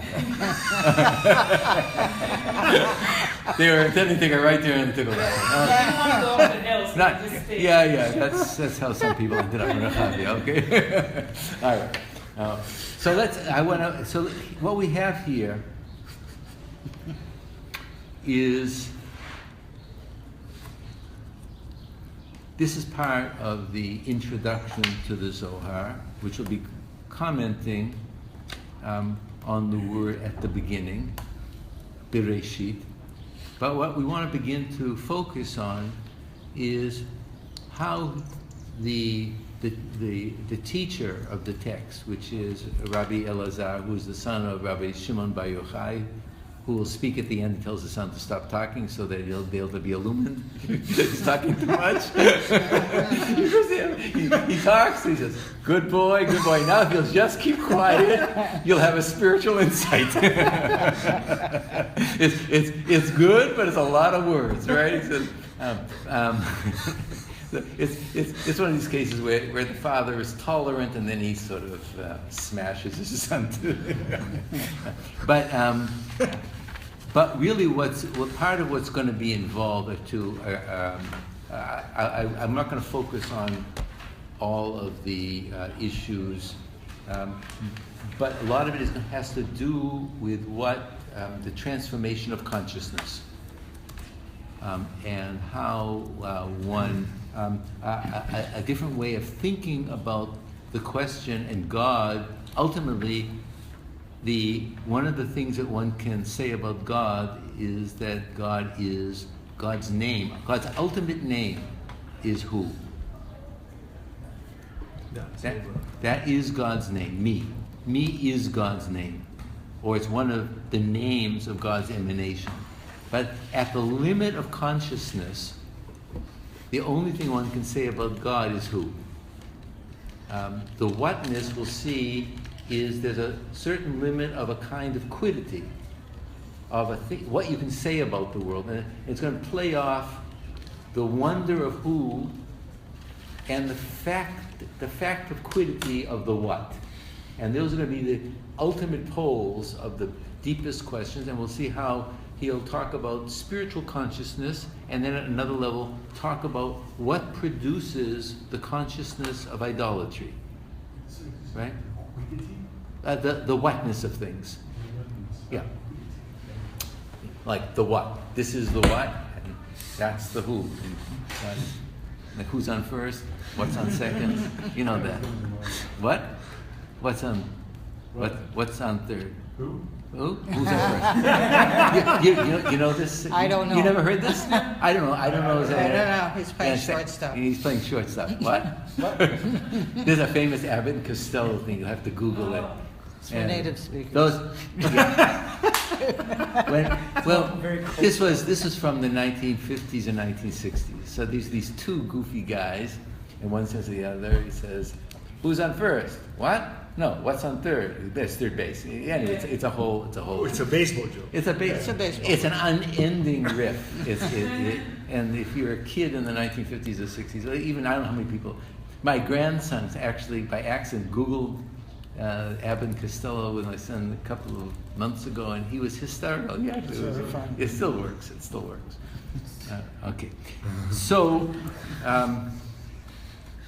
since the issue is going to talk about creation, Rabbi Elazar. So you can be looking at the Zohar, and I'll just be making some comments here and there. So Rabbi Elazar, he begins. This is a kind of a homily. So the homily begins with a verse from Isaiah, and it will end with the opening line of Genesis. And the opening line is from the book of Isaiah, where this is the first question: "Lift your eyes on high, and see who created these things." So he's already in the translation sort of shifted the nature of the question, right? Because in Isaiah, if you lift up your eyes to say who created these things, it's a reference to God. The way he said it by playing the colon, who created these things, that who is the creator. Thus, who is a divine name here, okay? So then he says, to which place?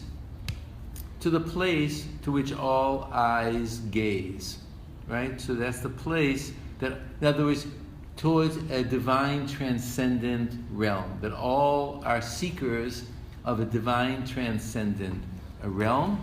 And then he says, which is that?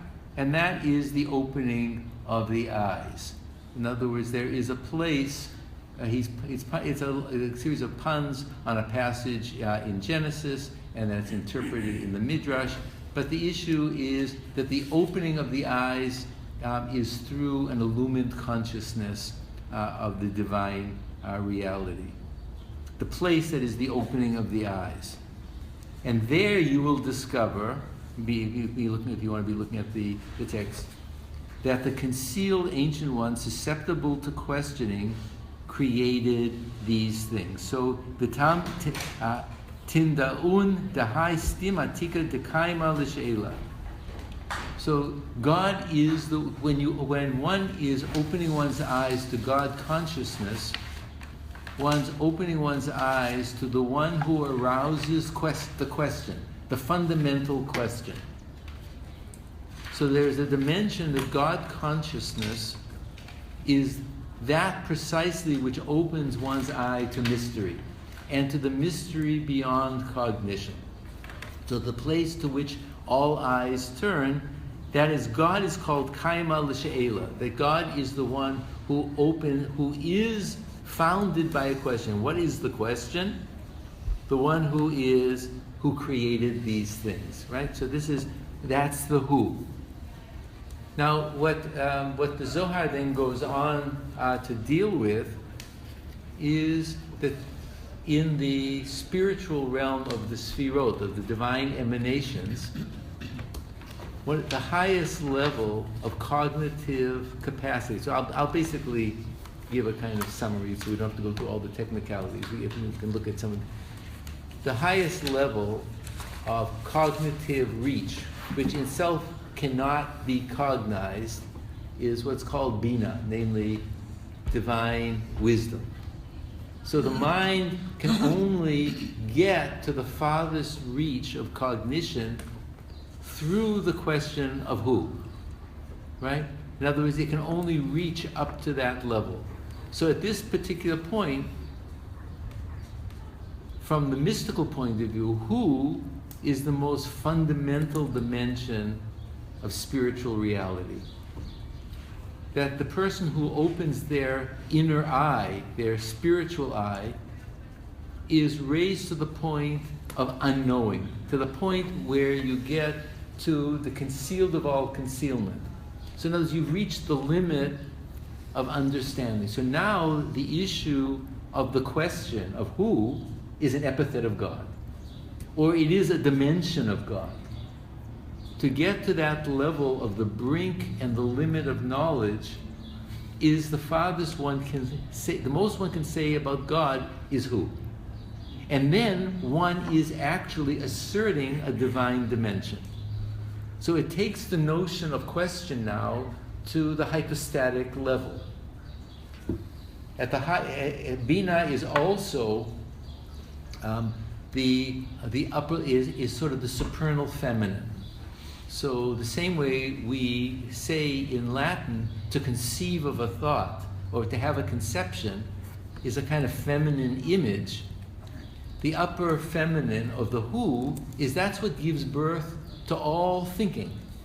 Thus the question of who is the supernal feminine and a dimension of God, because that is the place that births all possible knowledge. The limit of knowledge of what cannot be said but can only be asked, then, is a divine dimension at the brink, but it is conception in the sense that we understand it. In other words, it births knowledge, but we can't think that. We can't think it. Socrates and Okay? So, and the lowest level of the 10, so this is the third level in the spiritual hierarchy of mysticism. There are three intellectual dimensions, and then 7 ethical dimensions. Okay, the highest, the level that bridges between these intellectual dimensions and these ethical dimensions is Bina. So that's the upper feminine. The upper feminine then is the possibility of conception, which means the possibility of anything being thinkable, but we can't think the possibility of the thinkable. Right? And that is, so all we call it who, and that is God's name as a spiritual hypostasis. Okay? The lowest level that births reality is the Shekhinah, which is the kingdom, which is Ma. Okay? So that is the what. So at the two poles are this who and the what from the mystical point of view. It's important that he indicates that the what is the bridge to the absolutely unknowable, unsayable, not just the ineffable. The who is is the only God word that we can say. It's the highest God word. So it takes the whole notion of the question to the ultimate level of cognition. The what is that point of the lower feminine that gives birth to what we would call the earth or the world. So it's, what I called it the quiddity, is what we'd call the thingness of things. And you say, what is that? What is this? What is that? And so it becomes a demonstrative. So the source of the demonstrative of thingness is when you ask the question, what?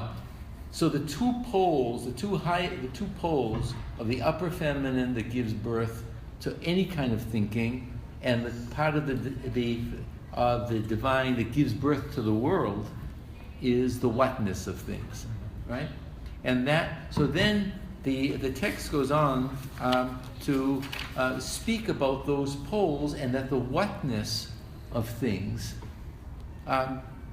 what the son says, what Elazar says, is that when the question says, who created these things, that these things must be the Eile Toldot Shemayim Va'aretz. They must be the things of the heaven in the earth, the stars, in other words, everything that's visible. And the Father then says, the next level is, he says, be quiet, and he's going to change it to the next level. And he says, what's really being discussed are the supernal realities, what you might say, the Platonic ideas, right? The supernal realities and not the external realities, right? And the external and the hidden realities is the supernal notion of the who and the mystery of being. So what Rabbi Shimon wants to tell us is that the mystery of being is the name of God. It's the who. And to raise one's mind to that level of consciousness is to reach to the ultimate border point of thinkability, right? To come down through that to the Ma is to begin to come to the border point of what is the nameability, or the point, or what you can point to, okay?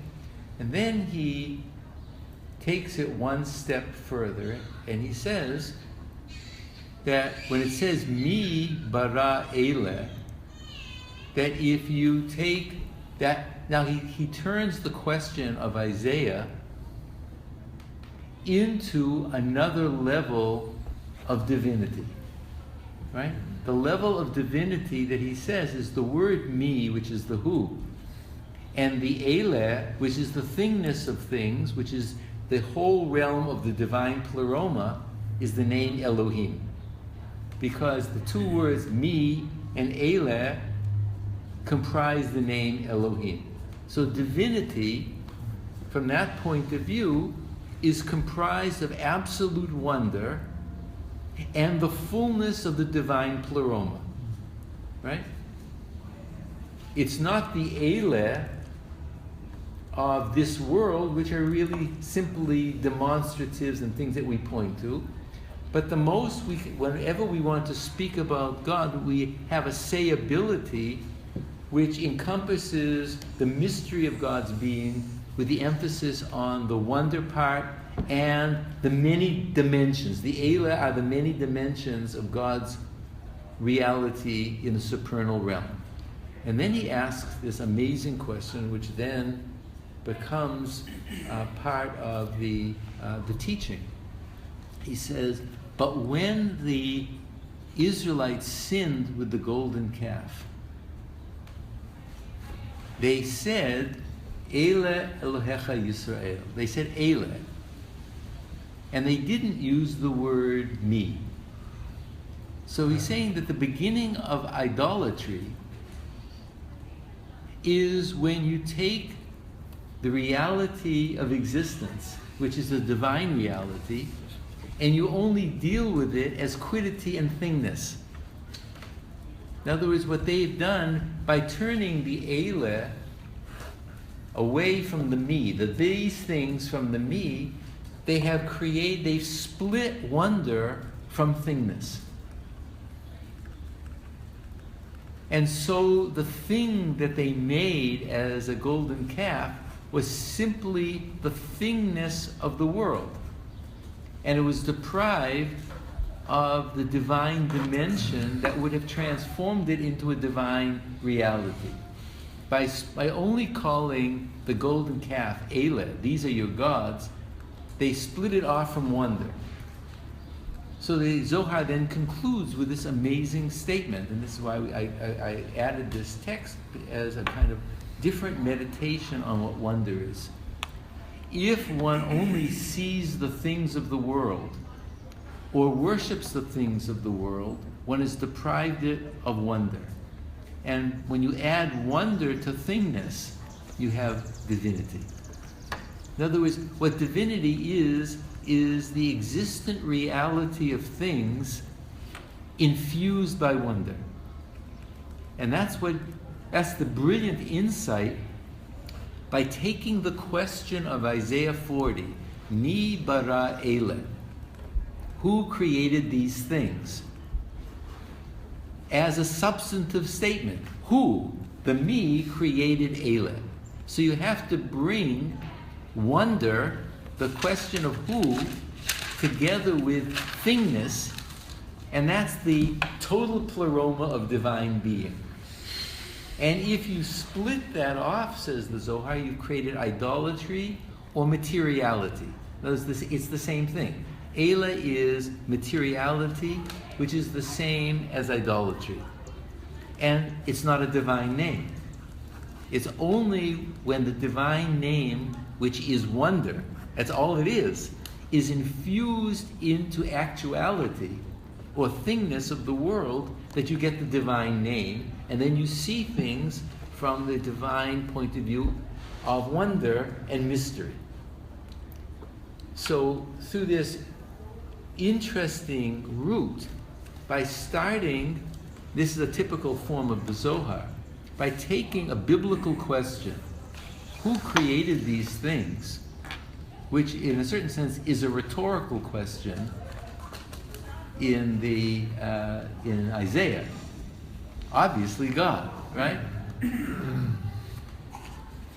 And turns it into a theological mythical statement, namely that the who or the me created these things because it's out of the absolute unsayability that flows through the wonder that things are. And we don't know how the wonder creates these things, but they are related to wonder. But if they're split off from wonder, which is the question of me, that statement has split apart and it's created both the material and spiritual. And only when the material and the spiritual are joined together do we have a divine name. So for the Zohar's point of view, the divine name is mystically encoded in that first question of Isaiah.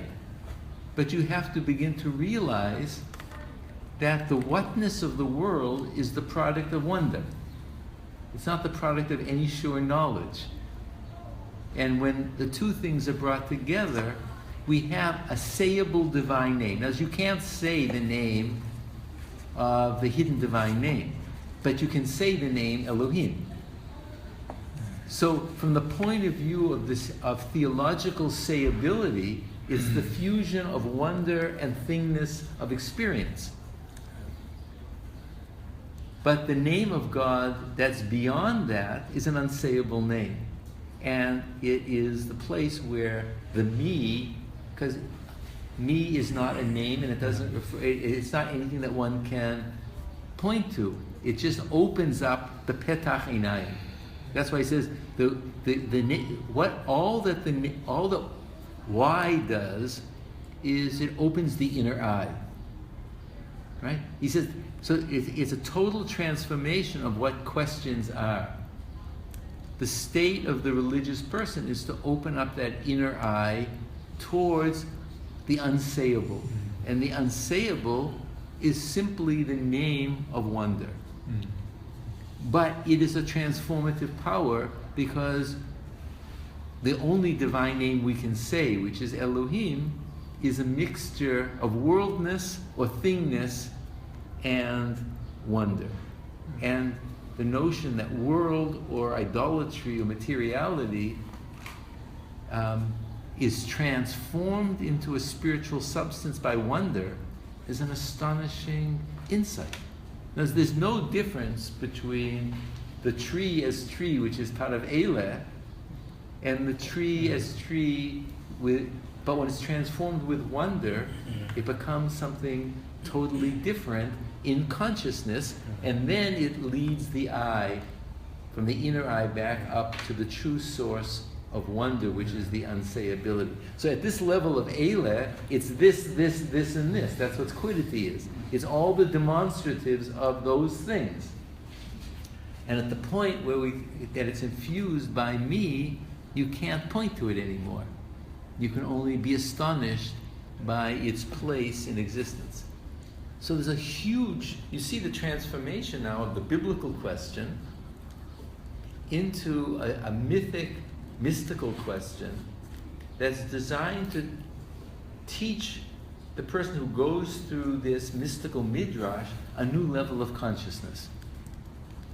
And that the sayability of divinity, when it's rightly said, is really almost an unsayability. Elohim is the border point of unsayability. Because you're saying it's world that's mystery, but it catalyzes you to a different dimension. So although there are many other aspects of this text, I think that's part of the power, and it's an astonishing reading because it also transforms the end of Genesis 1:2, where it says Eila toldot shamayim va'aretz b'hi baram. These are the generations of heaven and earth. So the world that we see that's part of the teaching of the Zohar, right? That's why I was making this point. The Eileh, which is the world that we see, is the reflex of the 7 upper of emanations, right? The 7 days of the week, the world of materiality is the mirror image in the Neoplatonic or the mystical world of the 7 levels of divinity, right? And if you only see them as the things of the world and not part of the me, then you have lost contact with God. When you put them together, it's a transformative consciousness. And so here we see a whole new way of thinking about what the most fundamental way of thinking about questions. That it is the ultimate level of consciousness. Right? That the me question, the who question, is not the beginning of dialectic, but it's the farthest point of the opening beyond a consciousness of idolatry. It's the point where you say and you don't say simultaneously. But now you see that this has now, we've seen a different genre. This genre is a mystical midrash that starts with the biblical text, that unfolds it, and asks even there are a number of other questions. If you looked at the text quite carefully, you saw this. But now, going through this explanation takes one to another level of awareness, as opposed to going through the prayer, or going through the recitation, or in the first text that we saw as well. Steve, you would have your hand up. What? Who? What? Who? What? The two dimensions I think are very significant in the text. First of all, the notion that the questioning begins by an existential crisis. I mean, it's only after that Rabbi Shimon laments and cries that the secrets are revealed. Same with regard to the destruction of the temple. It's only after a moment of destruction that there's a voice which asserts that I will be a witness or testify you with what. So it's only by this kind of notion. There are two different kinds of. The first one of the destruction is that God gives consolation, that He allows Israel to identify with the divine dimension. The second one about Rabbi Shimon crying has a very specific meaning in the Zohar. The Rabbi Shimon cries when he reveals secrets. Right before he reveals secrets, he cries. And he usually says, woe to me if I disclose it, and woe to me if I don't disclose it. So he's at this border point. Crying is the border point. If I don't disclose it, there is no guidance of mystical knowledge. If I do disclose it, there is the possibility of its trivialization. Okay. And so this is a different, there are other, actually, it sounds like we're talking about these influences, this whole notion of crying, which is very big in the Byzantine church for supplication and crying to receive a revelation, is very much part of the Zohar. And people have actually seen that may come in through the Eastern church as well. But for Rabbi Shimon, the tears represent that border point. That if you start talking about me and Eile, and your mind has not been cultivated, you think of it as something trivial and a kind of joke. But if your mind has been, but he wants to bring you. So how do you bring the listener to a higher level of consciousness? He's caught on this border point. He wants to get you to another level of awareness, but he's aware that if you're not ready for it, it turns into something ridiculous. And especially if they're dealing with the mystical symbolism of the male and the female, then the danger is that it becomes totally trivialized because people are concretizing. But you can see the concretization of me and Ma is only to get you to break through a certain level of mind. But if you don't see it that way, you get stuck and it looks silly. But he's using the terminology to transform consciousness. And it's a form of instruction. So that's why the teacher is at this pivot point. And that's what the tears represent, in that sense. My understanding of the constellation was exact. The constellation itself is a revealing of the relation between the men and Ma.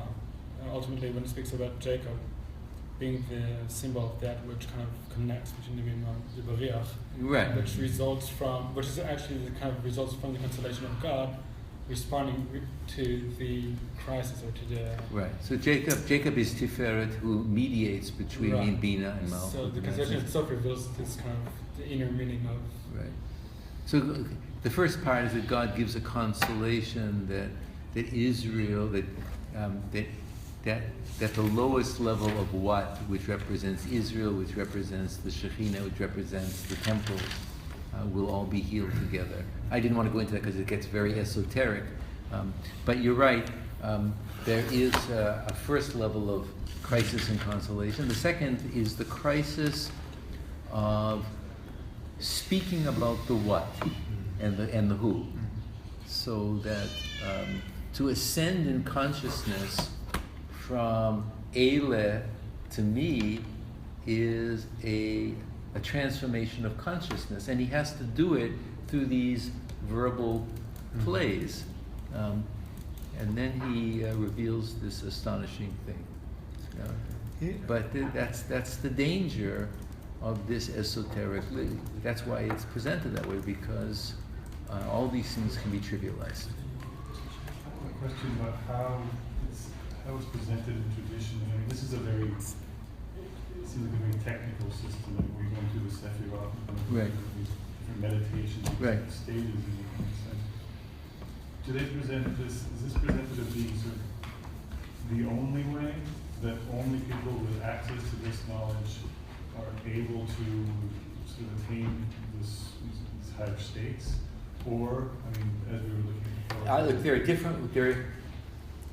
The brief answer is that the language of Scripture becomes a ladder of ascension into mystery. And to know the proper symbolic coding of Scripture and the intertextuality, like here he's linking up Genesis and Isaiah, is then to ascend through these word plays. It's a kind of trellis in which consciousness goes back to the unknowable, right? So this is part of this transformation of mind into no mind.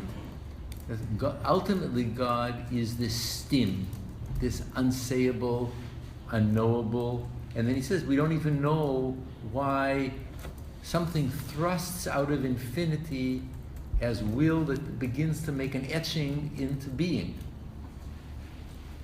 And we only know that by tradition, right?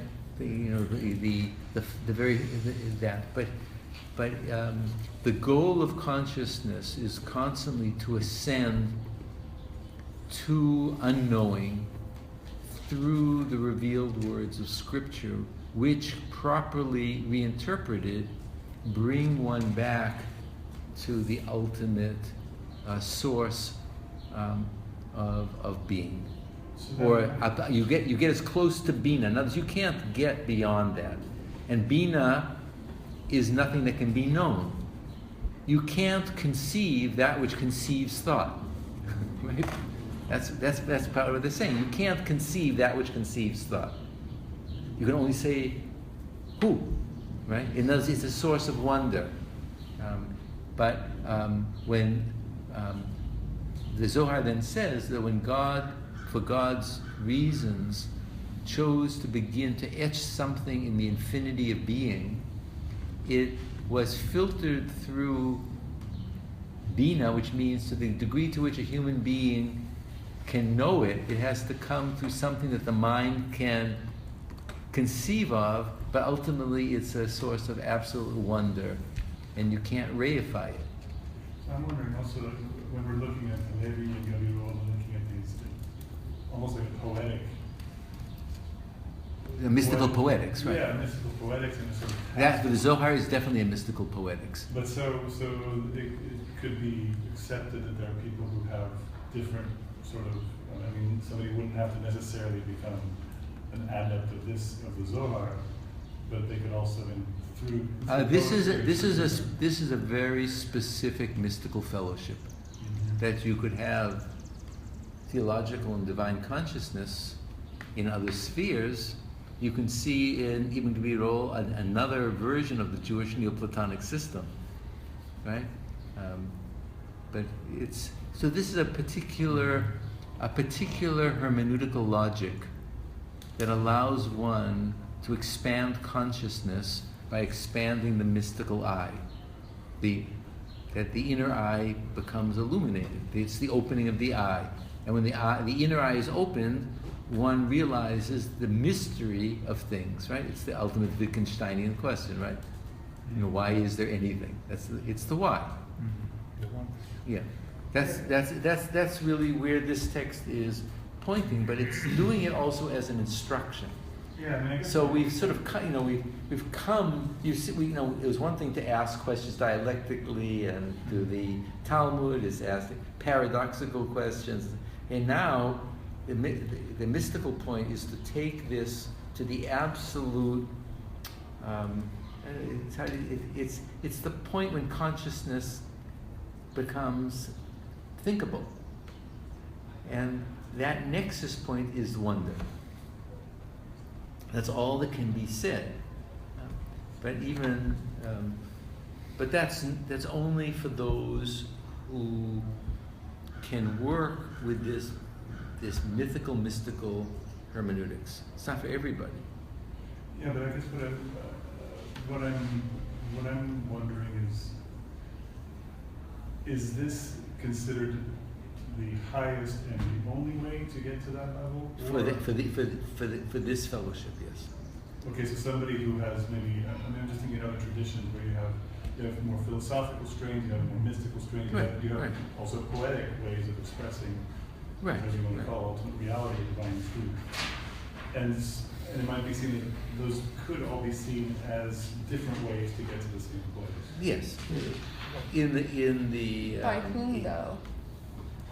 Like, are you saying by the people who are like writing the Zohar, or like by the contemporary masses? Like, those are different. I think those are different questions, right? Yeah, I guess both. I mean, but it's fascinating to see how there is a certain correspondence between the different traditions. I mean, you clearly draw some parallels with the Eastern tradition and then also the Far East, right? The notion that indeed all traditions I'm familiar with consider the intellectual enterprise provisory, and then the real thing is this, when what they call the fathers say the descent of the mind into the heart. Look, if my mind goes beyond the intellect, towards an apprehension in the final chapter, Aquinas. Yes. So there's a point where the negative unsaying of intellection brings you to a certain positive apprehension. Right, in 354, it's a very positive apprehension at the end of the guide after all this negative, and it's a particular vision. It's an intellectual vision. Aquinas, the same thing. And so maybe we should, if you want to continue, we can do. Next time, the Levinas text will be online within a couple of days. Where is it from? It's from the Talmudic readings. And so it's the last one, but it raises certain questions of theodicy and so on. So I wanted to kind of, and I'll add a couple of other texts when we come to class. So it'll bring us to a very different form of questioning, maybe back to Job from another angle. So we won't be doing the Hasidic. We can do. Is that online, by the way? Did I send that through? I don't. If not, I'll make copies of that Buber text too. And I wanted to make a couple of other. I'll bring a couple of other texts in. But prepare the Levinas. It's from his Talmudic lectures, and then the English of the Talmudic sources there from Baba Kama. Those of you, I'll bring a copy of the Talmudic text class, but I'm sure some of you can get it online or from the library, huh? That's a different file? Yeah. Okay. So we'll take a look at that. Anyway, I think today's class just shows us the way questions are transformed by genre. And then in this particular case, how they deal with different kind of theological thinking through questions. You can take your choice where you want to go with it. An interesting parallel. I saw some reflect between your comments in the Job class about Genesis and wonder, right? The wonder that wonders you and you participate in this. Yeah. Because we may ask ourselves if wonder is what was missing in Job and comes at the end. To my Maimonidean interpretation. All right. So anyway, please keep your make a note in your whatever you keep notes in about making sure your papers get in on time and so on and so forth. Did I write it down on the no? Well, look. Let's. What would be helpful is if people can get them to me by the first week of June. You know what? If people don't need the grades right away, no one really needs a grade right away. I don't think anybody. You're a separate case. You're a separate I'm not case. sure that even if I do need the grade right away, I don't think I'll be able to write something by the end of Okay. So, but you needed a provisional grade. Right. Yes, so you need two, Patrick.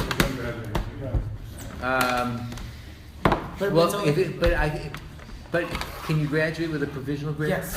Okay, all right. Yes. So then I will send down a provisional grade for both of you. I'll do that tomorrow. And then we can just I'll do that tomorrow, and then when you send me the grade, I'll make the permanent grade. So let's put it this way: if people can get me end of June, so if you can get it to me by the end of June, I'll get it when I come back home. I'll come back and I'll pick it up probably